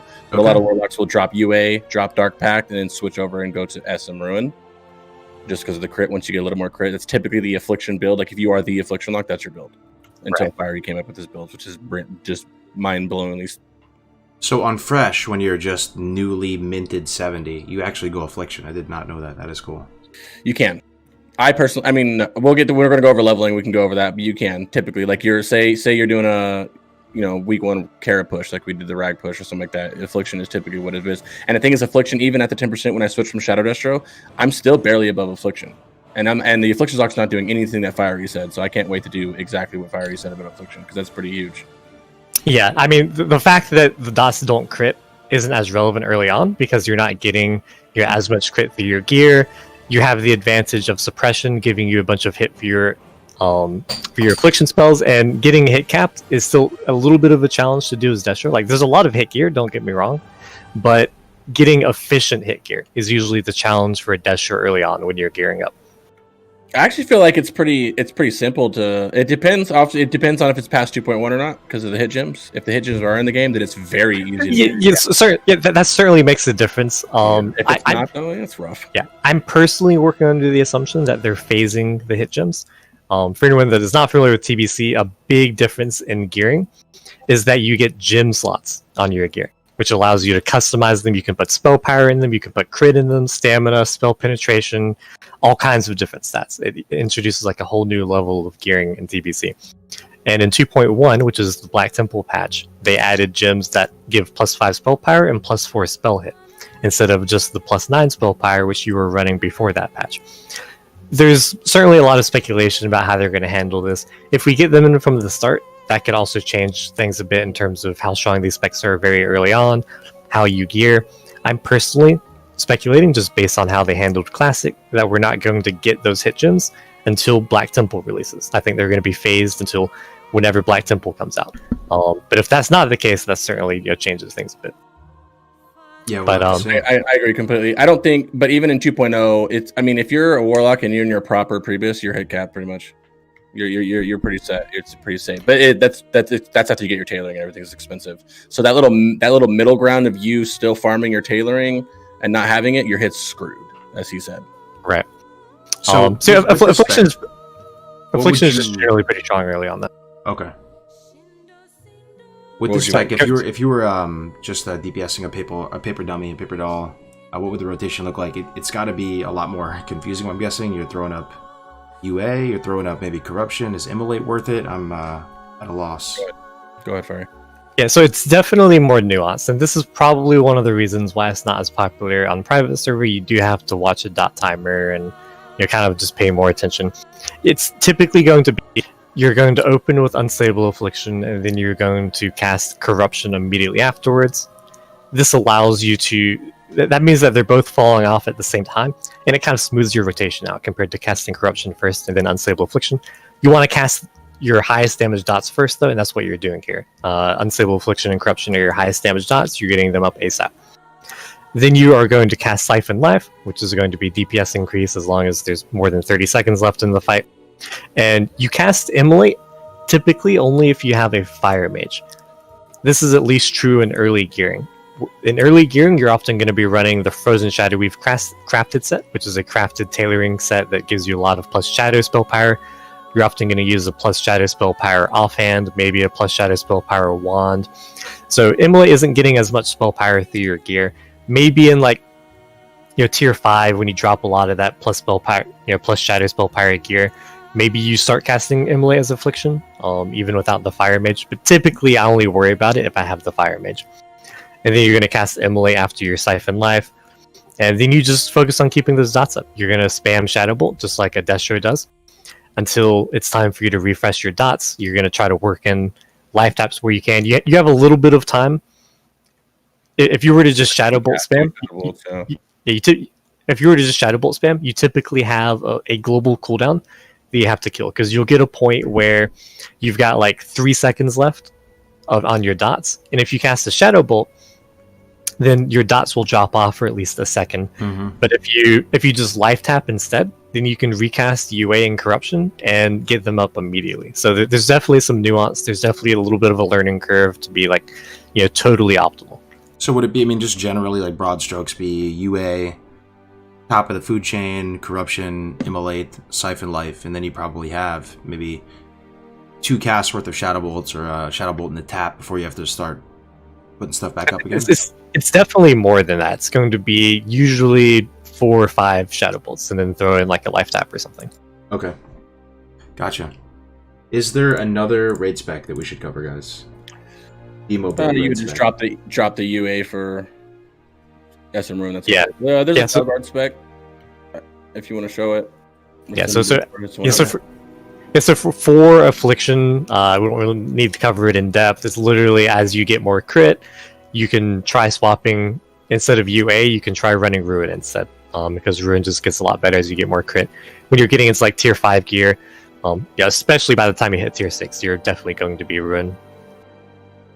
Okay, so now we have, what are we looking at here? It looks like a deep demonology build with Felguard. Is this, are you telling me that you can use Felguard in a raid? Because I don't see anybody. Nobody really try. I haven't seen anybody do this in private servers in my guilds, but we're tryhards. I haven't tested it myself. I would like to, but I kind of would like Black Book to do it. That's all I can say about it. So this is experimental theorycraft build, not yet tested. This is an actual build that people used back in the day. There's logs of it and everything like that. This is all. In my opinion, I feel like it's just. Well, and before Fiery found Affliction stuff, I feel like it's on par with Affliction. If you can, it's super pet managed. You have to manage your pet like a pro. Pay off a healer to keep your pet up. Everything you can do, and then it can pump. But I feel like it pump. From what I've heard from somebody else, when they tried both, it was pumping about the same as Affliction. I mean, just before you chime in, Fiery. Yeah, go ahead. Look at this chat, guys. This looks freaking insane. If you were told me that I could raid with a Felguard, I could raid with Soul Link, and that I could raid with all of this stuff here that you're seeing in the Demonology tree, bro, I might go Warlock for TBC. And the thing is, you're not doing dumb damn. You're not topping the meters like you would as Destro, but you're not horrible. You're still beating the melee. You're still middle of the pack with this build right here without Black Book. Okay. What do you think about this, Fiery? Yeah, so I do have to disagree a bit with Crix here in terms of just how strong I think it is. Part of it's going to depend on at what point in Burning Crusade you're at. The pet does scale, but it's not going to scale as well as you do. So typically, the better your gear gets, the better Destro gets. In pre-raid and tier 4, I think that Demonology is for sure going to be better than Destro. I think that I think the pet's going to pump super hard. You have to make sure you've got the support. Like, you want a survival hunter in your raid for sure. Ideally, you have somebody running the Annihilator like we talked about earlier.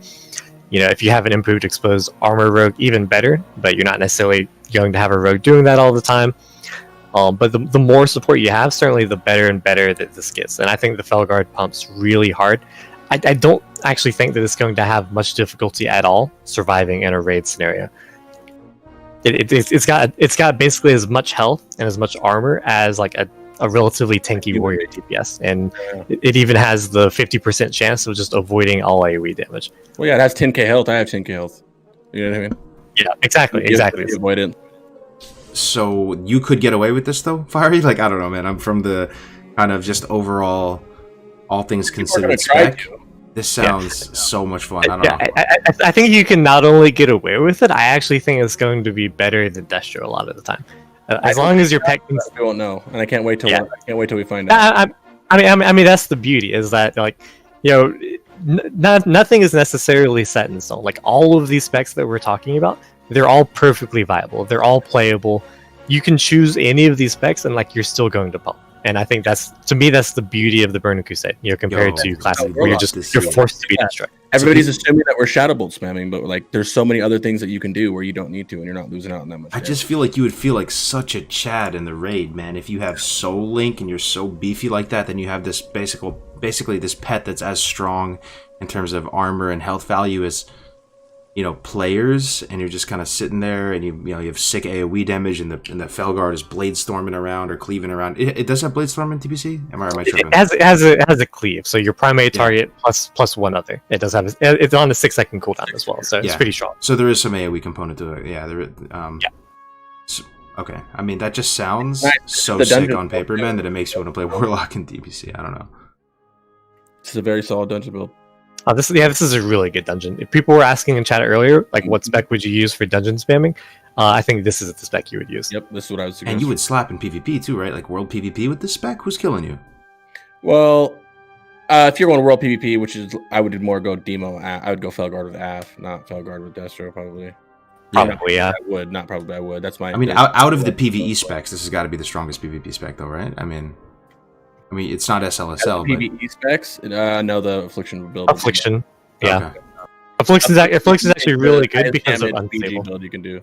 Yeah, it is for sure. If you can turret in a battleground, Affliction's definitely the way to go. Well, the thing about, we didn't mention it because we're not on the PvP part yet, but the thing about Unstable Affliction is when it gets dispelled, it does a shit ton of damage. Mm-hmm. Yeah, so I mentioned it briefly, but yeah, it hits really hard, and it silences the person that dispels it. Mm-hmm. It's beefy. All right, that's exciting. So, what would the rotation be with this if you were to rate this? Sorry, then we'll just move on.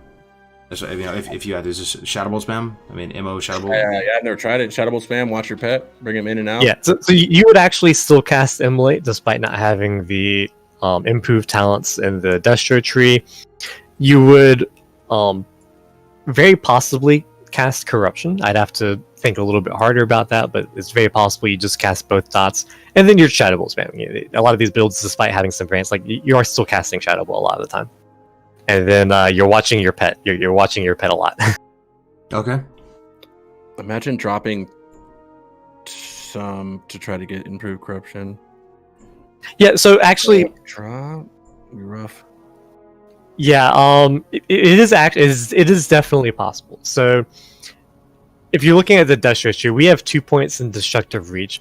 That's not as necessary for Demonology because you're losing some personal DPS, but and you're having a pet instead. Your pet has its own threat table, so using a pet is technically a decrease to the amount of threat that you're generating. So if you're threat capped before, this is going to give you a much easier time managing your threat. We were going back to earlier to like how much of a big deal threat is. You're not going to have the same kind of threat problems that a Destro Warlock has. So you could consider like dropping the 2 points in Destructive Reach and putting the points in Improved Corruption instead. And then you would certainly cast Corruption. Yep. Gotcha.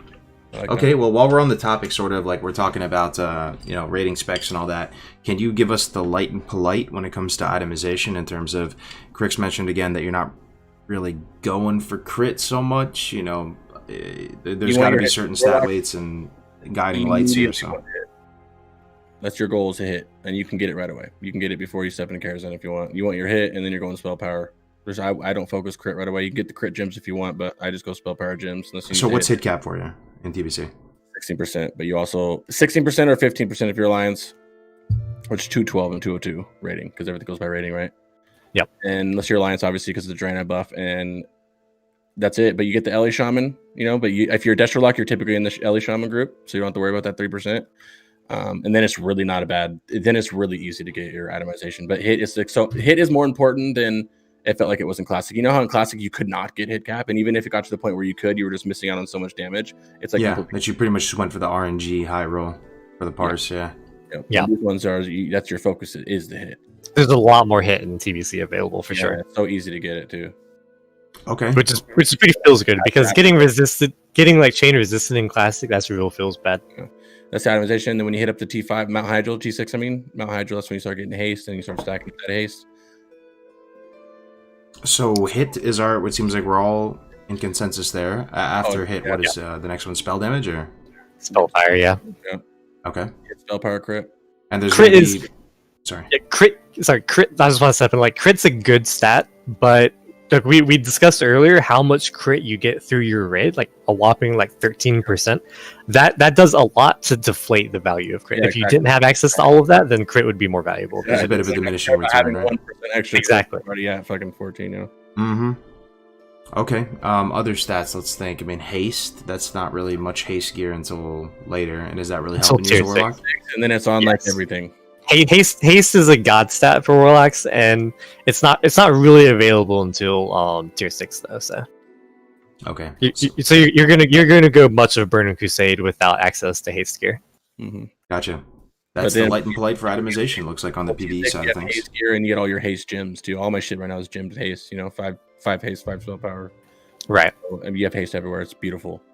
Let's talk about quality of life when it comes to gearing a Warlock in TBC too. Like, let's say from fresh towards, just as we progress through, like pre-bis, how terrible is that grind? I would say that the quality of life for gearing as a Warlock is shitty at first because it's really expensive. You have to get Spell Strike, and you have to get Frozen Shadow Weave. Girdle of Ruination is another crafted piece you get for a belt that's extremely good.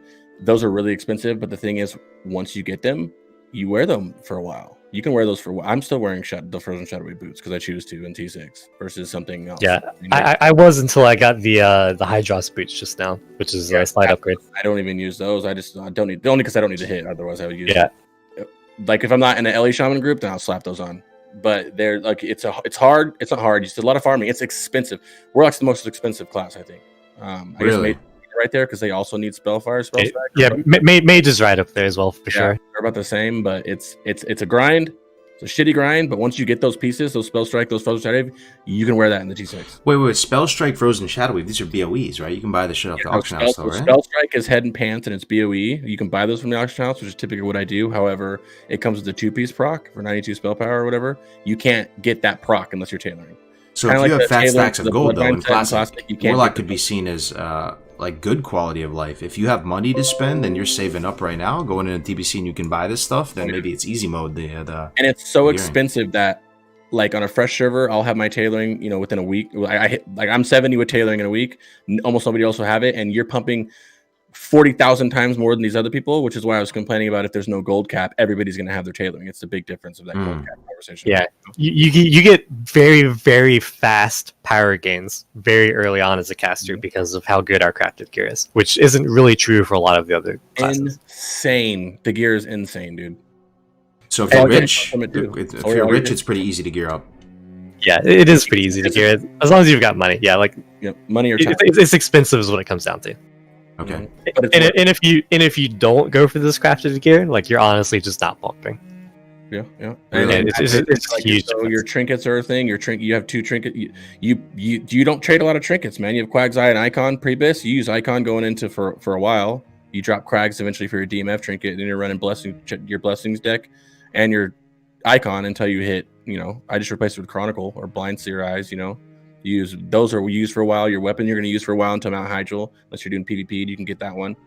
Your offhand you use from Pre-Bis, that Orbit Soldier, you use that for a while unless you need to hit offhand from Fathomstone. A lot of the stuff like you get as a Warlock, you get and you keep for a while. Yeah, I'm also a really big fan of the Scryer's Blood Gem, which is the Scryers is a new faction in TBC where you choose either the Scryers or the Outers when you go to Shatrath, the new central hub. I always choose Scryers personally, in part because I'm a really big fan of the Blood Gem trinket. You get it at Revered, which you're going to get a pretty good chunk of the way there just by leveling and doing the Scryers quests. Crix and I have had this discussion before. It gives 32 hit, which for context is almost 3% spell hit. It does wonders for fixing your hit early on. It allows you to run a wide variety of pieces in various other slots that don't necessarily have to have hit on them all the time. Yep. And I'm also a big fan of having 2 active trinkets. I often ran Blood Gem plus Icon, but Crix and I have a little bit of a disagreement here. He's really hard on Quag Baron's Eye. You kind of have to run it. I still you run Scryers too because for the same reason you said. So it has 32 hit on it, and that hit is the reason you want the hit on the trinket is so it frees up other slots or even other gem slots or gem socket slots, so you don't have to put the hit somewhere else. Yeah. Let's say I have a belt that has hit on it and I need this hit, but my other belt is 15 more spell power. Now I can drop that for the trinket. What about tier pieces? Do you use the tier pieces as Warlock? Tier pieces, yeah. You got T4 T-piece, T4 2-piece you use. It's 132, 42, 46. 146. I don't remember how much it is. I still use it now. 172 is what it is. Actually, 7 spell power. I like it so much where I use a 4-6 T6 4-piece and 2-piece T4. I don't know if I feel like it procs all the fucking time. It procs off your shadow damage and it just boosts you 172 spell power for however many seconds. It's like 8 seconds. No, it's more than that. And it happens. I feel like it happens all the time. I can't tell if it's a private server thing or if that really happens. But if it procs nearly as much as I think it is, I'm wearing that into T6 because it's 135. Yeah, it's pretty good. Last 15 seconds. Thank you. Yeah, I like it a lot, man. I'm Destro, man. I'm just pressing one button. I'm shadow bolting, but I don't make shadow bolts hit hard. Yeah, I mean, those procs. I'm trying to time it. Yeah, it doesn't matter if you're Demonology, Affliction, Destro. Tier 4 2-piece is really strong, and it's usually a huge prio for guilds to get to their warlocks. Yeah. But Scryers, as much as I hate it, I'm not going to because you won't have to get Scryers if you have Nel's tier. Pretty much. So just remember that. But on all these fresh servers, I hate to run it, but you have to get it. Is Nel's tier hit? I thought it was just a shitload of spell damage on it. Does it have hit on it? What? Nel's tier is hit? Yeah, 16. Yeah. It still has a hit. How all of the classic gear, like what happens to them, is anything percent based, so crit percentage, hit percent, gets converted to rating. And it gives you a rating amount which is equal to the percent at level 60. So Nelt's tier is 16 hit rating. That gives you 2% hit when you're level 60, but it no longer gives you 2% hit at level 70. So there is a bit of a nerf to everything that gave crit and hit on classic gear. In TBC, that's about it's like 1 1/3 hit basically is what Nelt's tier gives you. Okay. Gotcha. But it still gives you none of the gear that had like spell power on it. None of that gets nerfed, so it still gives you a good amount of spell power. It still gives you good hit. It's certainly still a good early trinket in TBC for sure. If I had it on a fest server, yeah, I would certainly use it in early gearing. All right. Well, let's talk about. Clear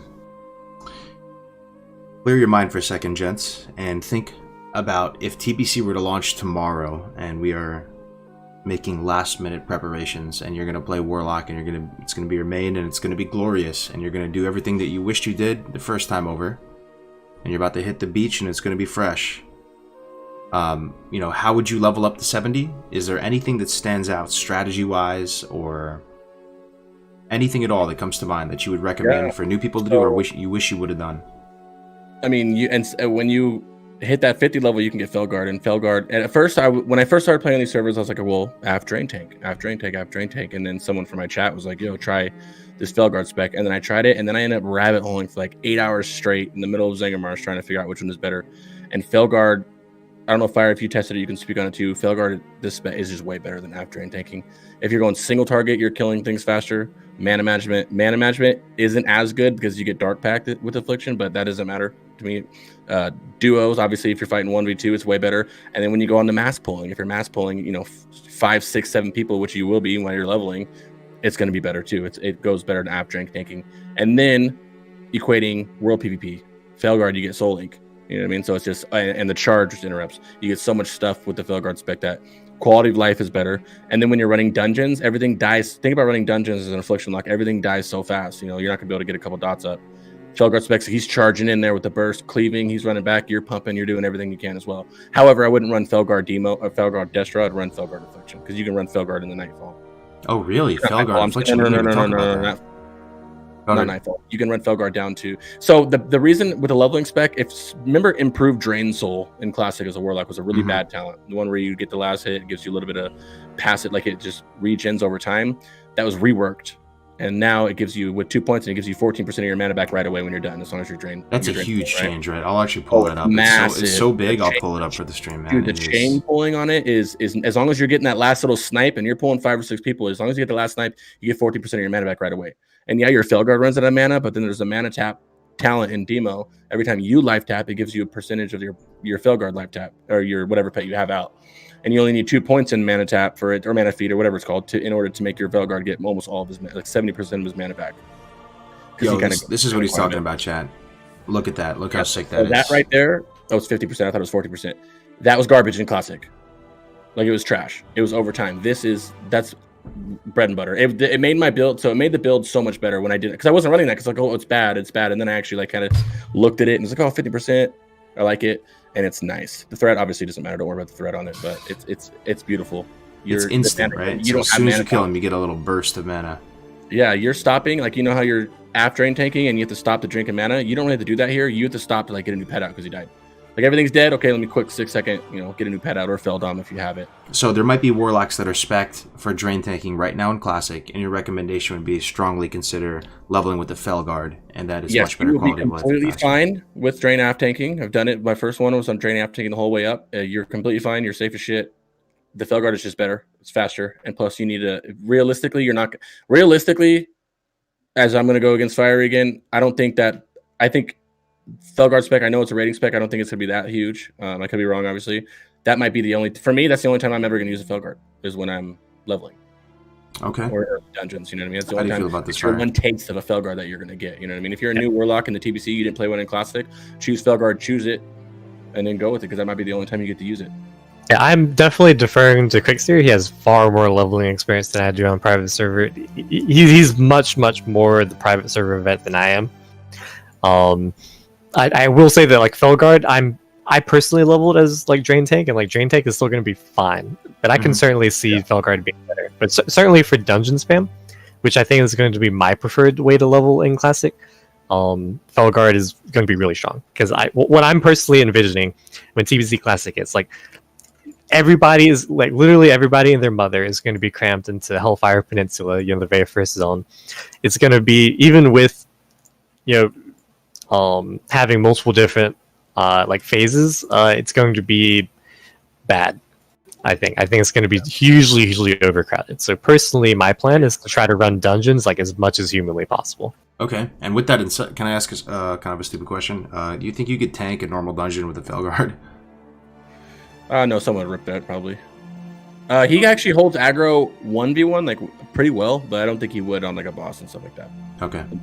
Yeah, it's not as strong as the Voidwalker. Yeah, I would put it in the like technically possible, probably, but not something you would do. Okay. Just like you wouldn't tank. It's just like you wanted to tank a dungeon with a Voidwalker. Would you do it?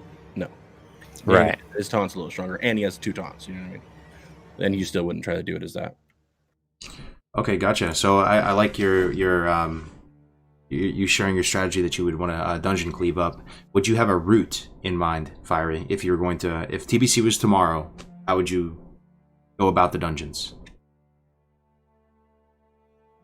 Well, there's typically, in terms of like level appropriate, it's actually pretty linear. You're gonna have like 1 Hellfire Peninsula dungeon that you run. You're gonna have, I guess actually 2 by the time you leave the zone. You're gonna have a dungeon that you run in Zanger Marsh. You typically have a new dungeon with each zone that you can run, with certain exceptions for sure. And you just kind of follow the curve. You pick up, if you know ahead of time, you can pick up certain quests for those dungeons, and then you're not necessarily going to quest a whole lot more beyond that.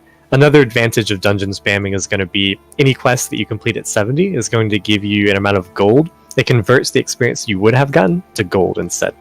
So if you dungeon spam up to 70, and then you go back to these zones and you complete all the quests, I mean, you're going to get thousands of gold. So it's pretty interesting. But I mean, it's not rocket science. You're going to find a level appropriate dungeon. Hopefully have a guild group, so you have a bunch of people who are geared and they're in comms, and you're just going to spell cleave AoE everything down as much as you can. You know, it's not going to be difficult, I don't think. The dungeons themselves are pretty simple. Okay. Yeah, I personally, I'm not going to do dungeon cleaving. I'm not going to do that again. I don't want to do it. We tried it on the fresh one that was supposed to be Blizz-like, and it wasn't doing good numbers unless Blizzard does something. But with everybody being 60, you don't have to do Hellfire. You can steam run Zangarmarsh, you know, and Zangarmarsh can't really do because the quests aren't available. I think I'm gonna try to use my knowledge and try to see if I can get ahead of the masses and just stay ahead. If you're not going to dungeon cleave, that's definitely valid. It's trying to move on to newer zones as soon as possible. Yeah, especially if you know the area. Like, we know the area, we know the zones, we know the quests. Yeah, there'll be people up there who know it too. People will be practicing their asses off and everything, obviously, like Classic, but can't do the dungeon grind. I tried it on the Karazhan 1 minute. It was bad. It was so slow that I just dealt with the crowds.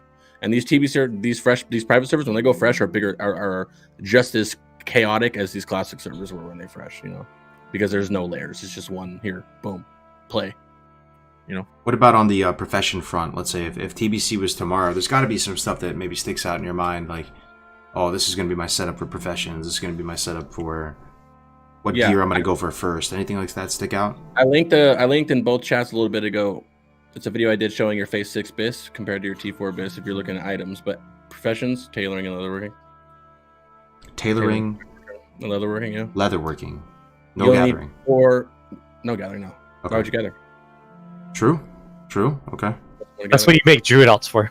Okay. Well, that goes into the effect of, is there a gold cap or not? If there's no gold cap, who cares if you have to go back and do the quest for 1,000 gold? You're rich because you're from Classic, you know?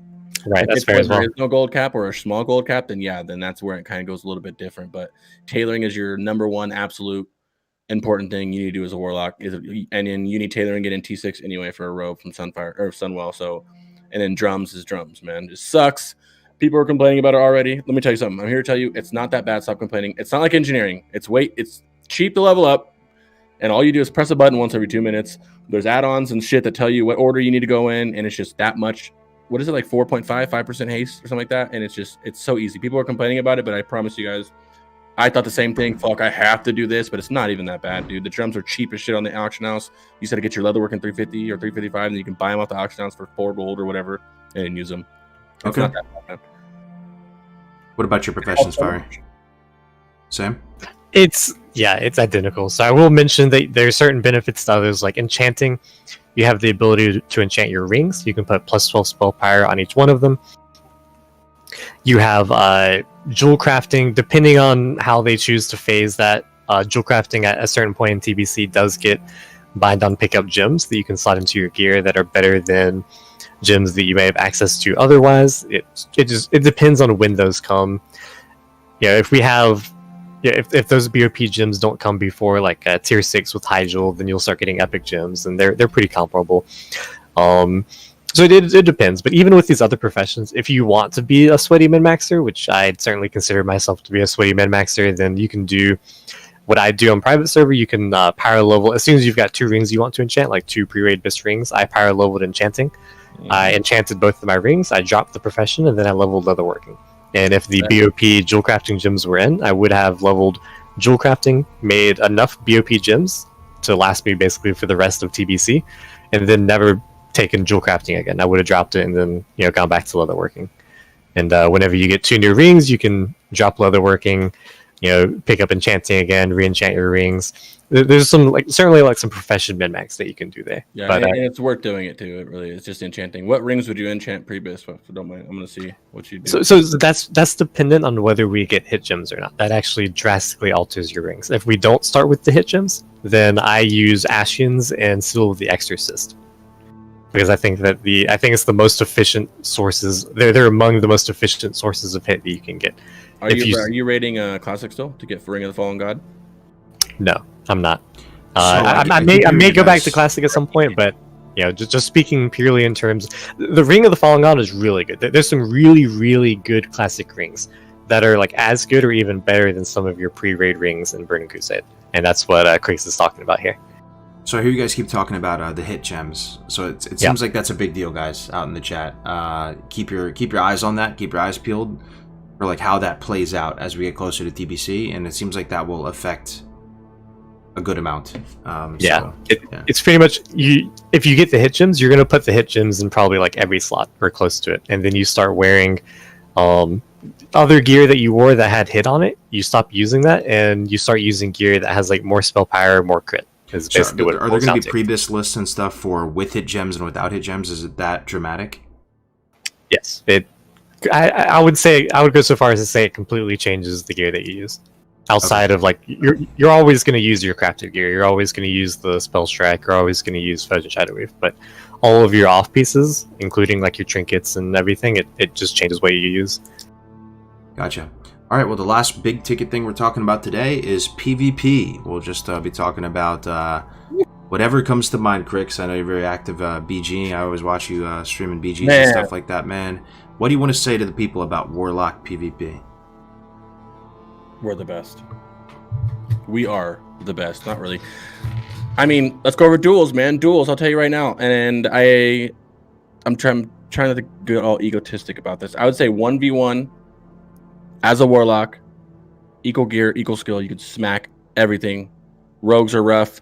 Besides rogues, I'd say rogues are the ones that they're the scariest ones for obvious reasons. Unless you're Affliction. I find myself, if I'm Affliction, okay, I guess we can go over builds first. SLSL. Do you have a copy of that? You want to show that? This is what if you're a Warlock, swear to God, you're going to be SLSL probably every time you PvP because it's so broken. If you've run Soul Link in the past, and Classic is the same thing except for you get Siphon Life with it. You know what I mean? It's pretty much, here it is right here. So, that is one thing I'll just quickly chime in, that you get made fun of playing Soul Link in Classic, right? They call you Mr. Soy Link or whatever they want to call you, In TBC, you're not going to get memed on anymore. It's the expectation, SLSL, which is really nice, because I really enjoy that playstyle with Soy Link. Yeah, I just sent it in our chat, too. So SLSL it's just Soul Link with Siphon Life, and that's your arena build, right? This would be a pretty much your arena build. However, for BGs, you can drop a couple of defensive talents, any ones you want, any of the 5, and then put them in this SM, which is right under Siphon Life. So you're running SL with Shadow Mastery in BGs, and it's fucking nutty. It's absolutely mind-blowingly nutty. I'm naked in BGs, and I'm not top obviously because I'm naked, but I'm 3rd, 4th down on damage, and I'm just sitting there, and all you're doing is doing dots. It's the same thing that you do if you've ran Affliction. That's how Soul Link works. It's like you're playing Affliction. You're really going to Shadow Bolt. You're just tank. Soul Link was also changed. It was reworked. It was I guess you can consider it a nerf, right? It went from 30% to 20%. It's still broken, super broken.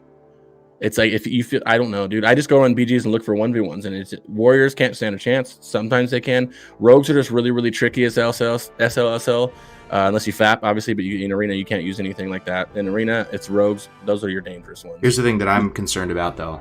People say that Warlocks back in the day in TBC, like real TBC, were so busted strong, so SLSL, but people weren't as good as they are today, and people are going to know that you can dispel it off your pet. No, it's not dispellable. It's not dispellable. In Classic, it's not dispellable, but apparently in TBC it is. This is what I hear. It's still No, not, it's not. No, it's not. still not dispellable at all. Off Nope. you or the pet. Nope. No.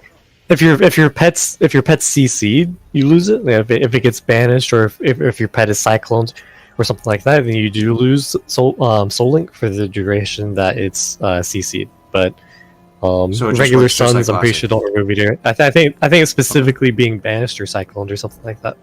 Yeah, you can't get rid of it unless that's like a private server thing, and you can't. And you may be able to retail, but I mean, Nah, I'm positive it's not dispellable, and yeah, I'm positive it's not dispellable in the retail either. Well, that's relief. That's awesome.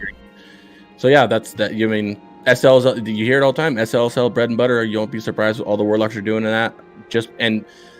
Just because every warlock is it, but as a good warlock, you can beat other warlocks that are SLSL. It just depends on how you play. There's so much things you can do with it. And then Juan asked about the rotation, dot and rot. Yeah, if you're in a BG, you're sitting there, you're casting back and you're dotting, you're cursing the right thing, you're curse of tonguing the right person. You're doing what you're supposed to do. You're curse of exhaustioning fucking everything that you can, and that needs it. Same thing in the BG. I mean, in arena, you're not running out there, and it's more careful. Like I play do-twos with the rogue, so I have to be really careful with my dots versus if I play with the Arju, where I can just fucking bing everywhere, But there's rotations. You just putting the dots up, man. Do you see many Destro locks anymore in TBC, or is it mainly SLSL? No. Or... So you don't see any Destro locks in PvP. However, Sprawl in your YouTube chat, he, as of like a couple weeks ago, he solely only does Destro. And I was talking earlier about it. And BGs, yeah, same thing. Glass Cannon, same thing as Classic, but you can collect.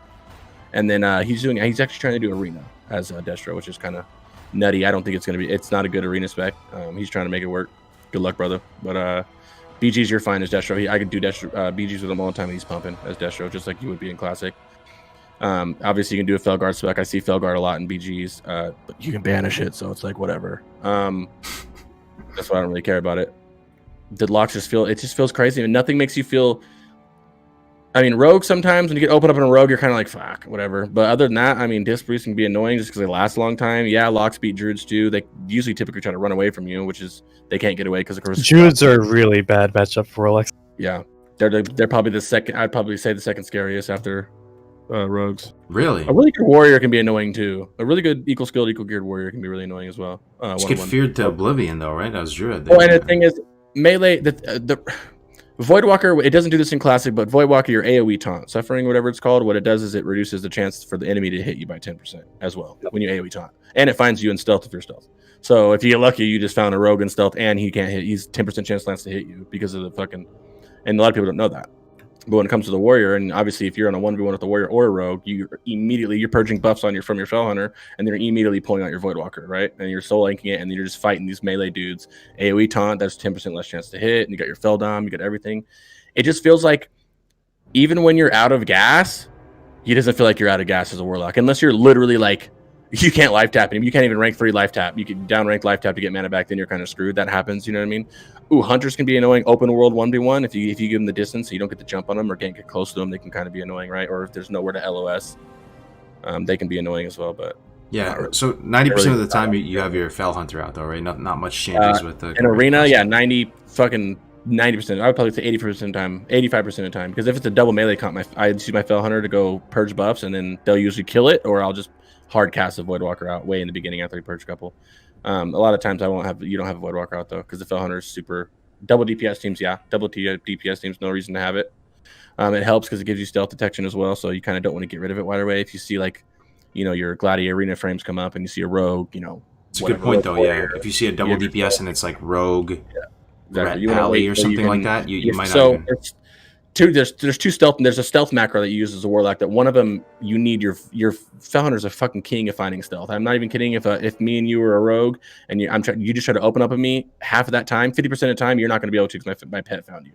But only the Voidwalker can do it because it's a Devour Magic that he uses. So he Devour Magics, clears it, Devour Magic again, which then it finds him but doesn't pull him out. But because it finds him, unless you target him, and now you can put a Curse of Exhaustion up, or Agony, whatever dot you want to put up. But it's all baked into a macro and it helps it. And double DPS, a lot of times it is going to be a rogue something, rogue whatever, and that rogue, you need your Fell Hunter out pretty much the whole time because you're not going to be able to find him. I love it. I mean, if you're interested in PvP and you want to play at the highest level and you want to play in the highest tier, highest skill cap comps, there's your build. Warlock is a great choice, right? Because there's multiple ways you can do it. There's shadow play. There's the hots and dots. If you want to run with a druid, you can run mini comps. You can do a lot of comp. Spell cleave, burst comp too. Can't you run elemental shaman, warlock mage too? Isn't that one? Oh, that's a little sussy. I don't know about that. You can resto shadow play as resto shaman, Affliction shadow priest, which is really nice. You can run with the resto druid too. You have quite a bit of builds. You can do twos with. I feel like you can do twos with anybody and get 2K, right? But I mean, if you're trying to hit Glad, you're not going to get Glad with, Ellie Shaman and a fucking Warlock. But your twos, you're good to run with your friends. It's not one of those things where if you're a feral DPS, are you going to be able to run with a Boomy? Are you going to be able to run with any with comp you want and be able to, officially push a little bit? No, you're not going to be able to. A Warlock kind of can. A Warlock you can slot into pretty much any threes team, and you'll be able to pump and do some damage and everything. And the best part of being SLSLs, if you're like me, I like you can panic a little bit in arena.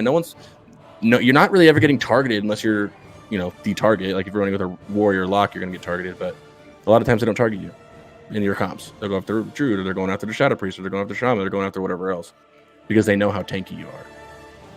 And then it goes down to pet management again, because if 9 times out of 10 when I go to an arena and there's a melee there or anything there, they're going after my Fel Hunter, because the Fel Hunter is that crucial. The kick is so crucial for everything. The kick, the purge, it purges everything off you. If you get sheep, ice trap, frozen, anything you want, it's going to get it off you, and they know that. And it kicks as well. Long ass cooldown for it, but it kicks, and they'll try to get rid of your Fel Hunter really. So pet management is the difference between your rotation and your pet management, and your curses are the difference from a good Warlock and a shitty Warlock, or a great Warlock. And so your pet's probably going to die in the opener, and you're going to have to resummon it at some point. That's just kind of par for the course. No. It's all about pet management. It dies. So say we're on that, the arena with the pillars, and you go out there and you send your pet out there. You're like, I'm going to go send there's a enemy rogue. I'm going to send my pet on this mage so I can get in combat so I can't get sapped. Well, now that rogue saw what you're doing, and he goes in 4 shots your Fel Hunter, and you can't pull it back in time for your healer to heal it. You know what I mean? It's so crucial that your healers have hots rolling on your Fel Hunter at all time. I see. Pretty much. It's very, very crucial that he does not die, because people are it's not going to happen to lower levels until you get 2K plus pretty much, but people are very, very good at fucking you up when you Fel Dom. Your pet dies, they know, okay, the next thing a Warlock's going to do is Fel Dom to get an instant pet out. Kick the Fel Dom? Yeah, that's a big brain, dude. They kick, 0.5 second cast, they can do it. They can, because it just stays up there, right? They can just chain CC you until you can't do anymore. So as a Warlock, if you pet, whenever my Fel Hunter dies, I'm waiting like 5 seconds to try to even do it. So that they're waiting for it, but they're not going to see it, because I know that they're waiting for it. I know what they're waiting to do. If you're fast enough, you can CS or kick the Fel Dom, though. It's so annoying when it happens. Same thing like with innervates on druids. You got to watch innervates, because you can purge innervate on them with your Fel Hunter. Yeah. It's really hard to do, but it's there. And that's another thing about the Fel Hunter. He hunts those down. He's on the healer the whole time. Fel Hunters are crucial, man. Especially as Horde. You got human rogues everywhere. I mean, I could go on this forever. You're a god. You're a god as a Warlock. Any thoughts, Fire? How do you feel PvPing as a Warlock? Do you feel... So it's very dependent on the matchup for sure. And I'm certainly not as experienced a PvPer as Crix, but I am learning a lot to adjust exactly how I play depending on the comp. Like, for example, right now I play with a Resto Druid Marksman Hunter, and then I play SLSL. And how's that? It's very strong, actually. I'm playing much more of a control as the Warlock, and I let the Marksman do like more of the heavy pumping. The Hunter does a lot of draining because they have access to a sting that drains mana. I'm just trying to keep everybody dotted. I'm constantly spamming fear. I'm watching. I have a macro so that I can dispel magic effects like fear on my Resto Druid in particular is usually the one that's vulnerable there.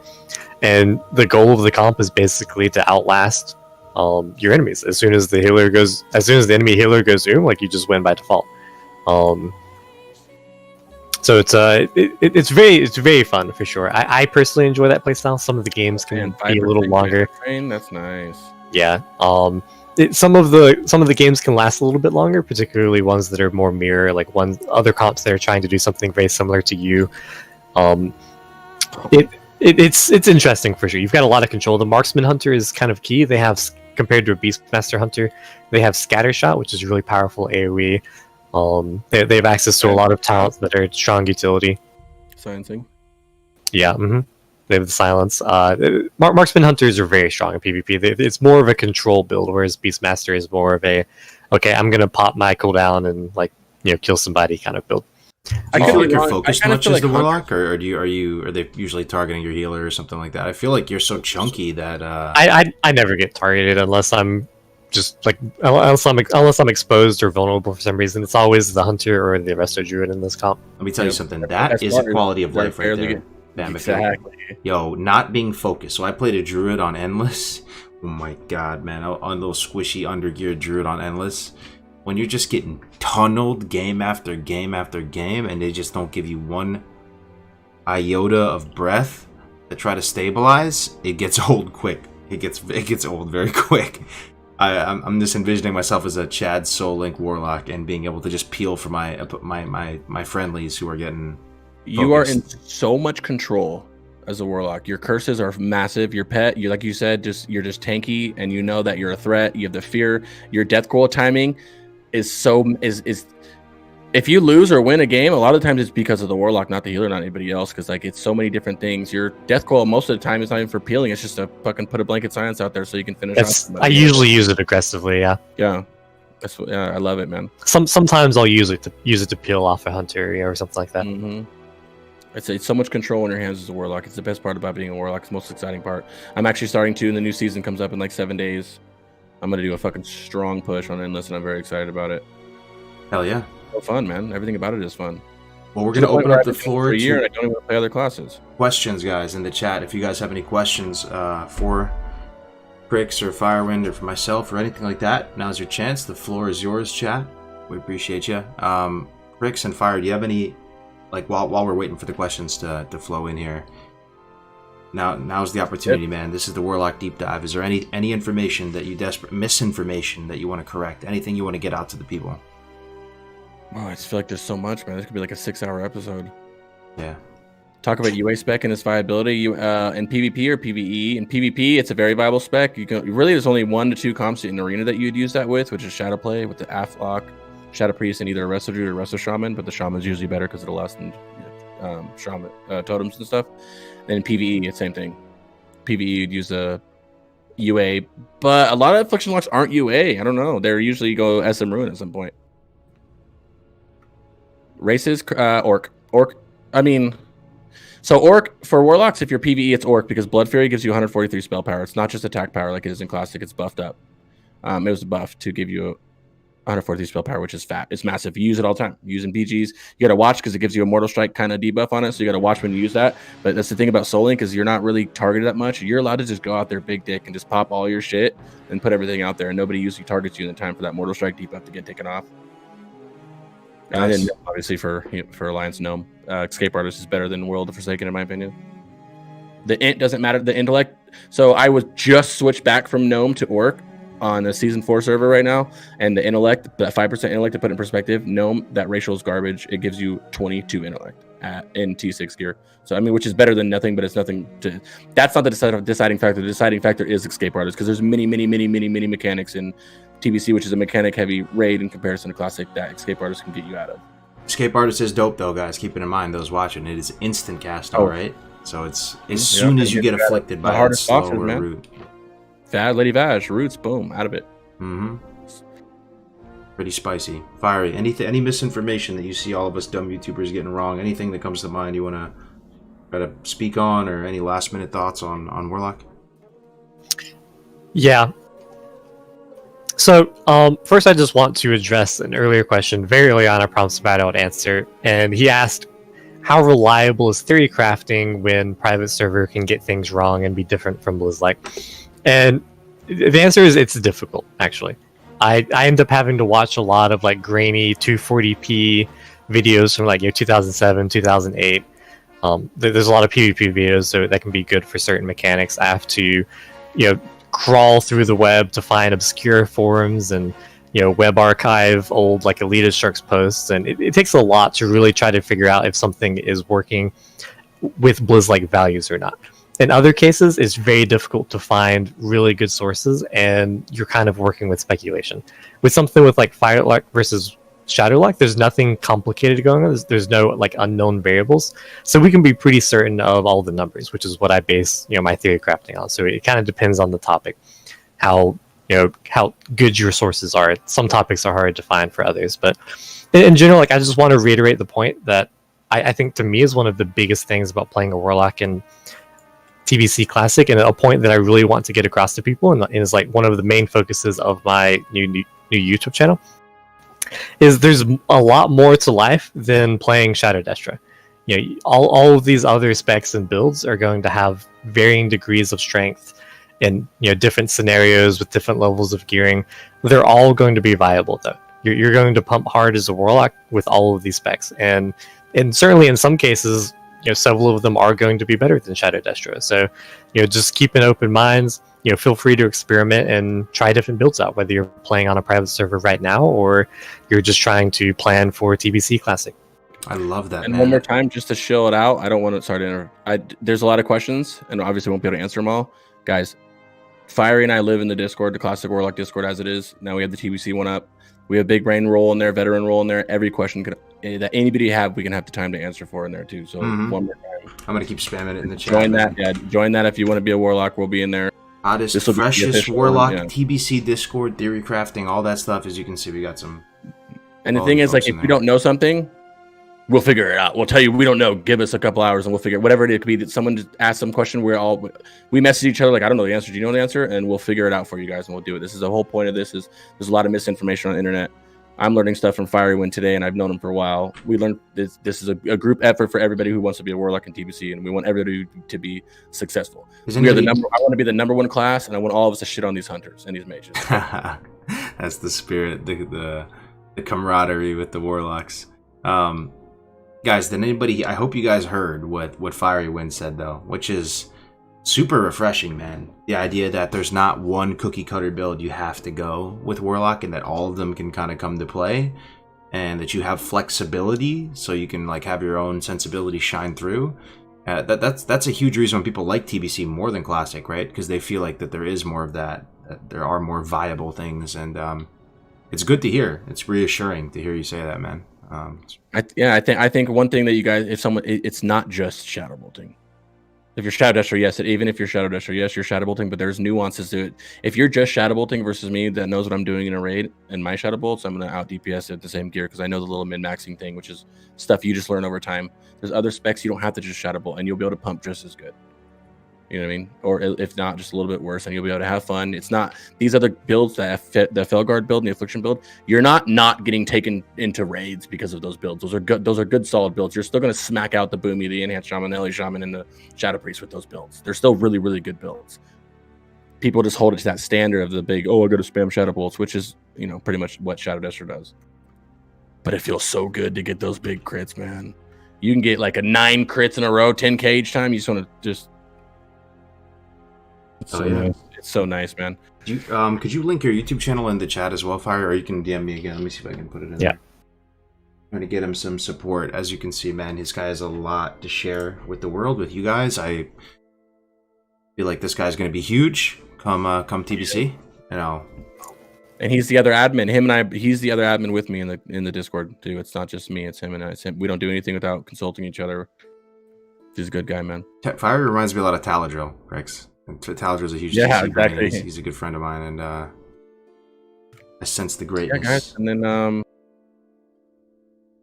we have. I raid Wednesday, Thursday. I stream my raids. I probably should stop at some point so I don't get banned. But I stream my raids. We have Black Temple Mount Hydro tomorrow on Thursday. We have Sunwell Plateau opening up next week. Yeah, I can't post it directly. I put it in our chat though.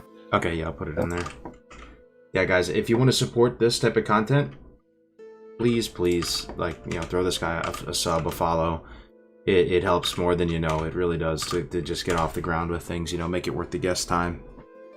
Putting up with us for a couple hours here. So there's the link to his YouTube channel. It's called Pursuit of Theorycraft. Come on, how bad is that? How badass is that? I love it, bro.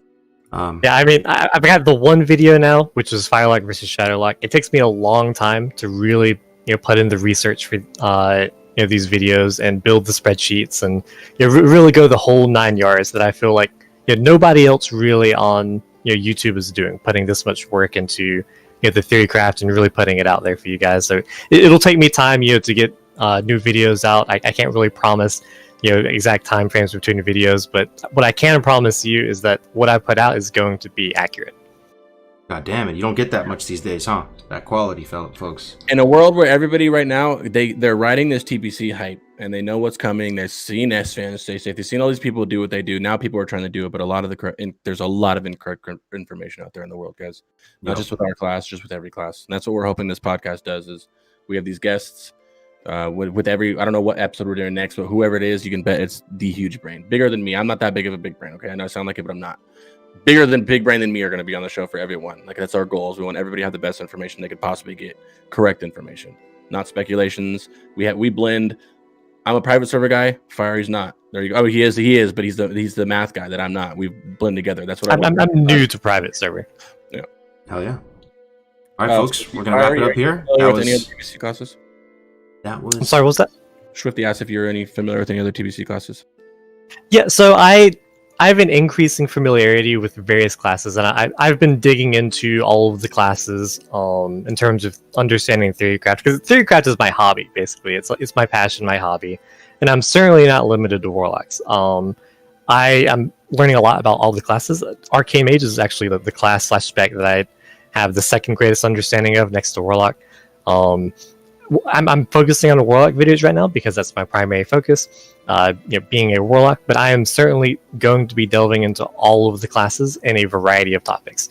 In any of the classes that I feel are undervalued, or that I feel there's unexplored theorycraft, boomkins, shamans, some of the other like marksman, hunter. I'm going to be examining all of these things and really looking at various rogue builds and looking at, their applications within raid, how I think they stack up, how they can be optimized, because a lot of it comes down to when people play these classes, they're playing them the way that they played 12 years ago, and that's just outdated is what it comes down to. And I think that people are really sleeping on a lot of these classes, particularly in classic. Classic fights are going to be a lot faster. They're going to be easier. That just really changes things compared to private server. And I think that if all you're doing is listening to, some private server vet, no offense, Cricks, if all you're doing is listening to a private server vet, all they're going to be able to tell you is, what's been done for 12 years. And I don't think that is going to be optimal. That's exciting. It kind of feels like I made the joke earlier to Fiery. It kind of feels like it's like a boomer zoomer thing. They got to work together. I feel like I'm the boomer and he's the zoomer, and we're working together to make the perfect shit.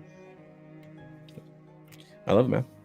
You love to see it, man. Teamwork makes the dream work. With that said, ladies and gentlemen, we're going to pass you off to a Vanilla WoW quest designer, one of the 8 original Vanilla WoW quest designers. His name is Baba. He runs Baba Share Show. He knows Chris Metzen. He knows all the legends at Blizzard. He worked under Chris Metzen for a bit, and many of the quests that are in the game that you love from Classic, he made himself. Ask him about it. He loves sharing. So you're gonna be left in some good hands over there. And until next time, folks, we're gonna do Dark Portal episode 7 next week. Take care of yourselves. Peace out.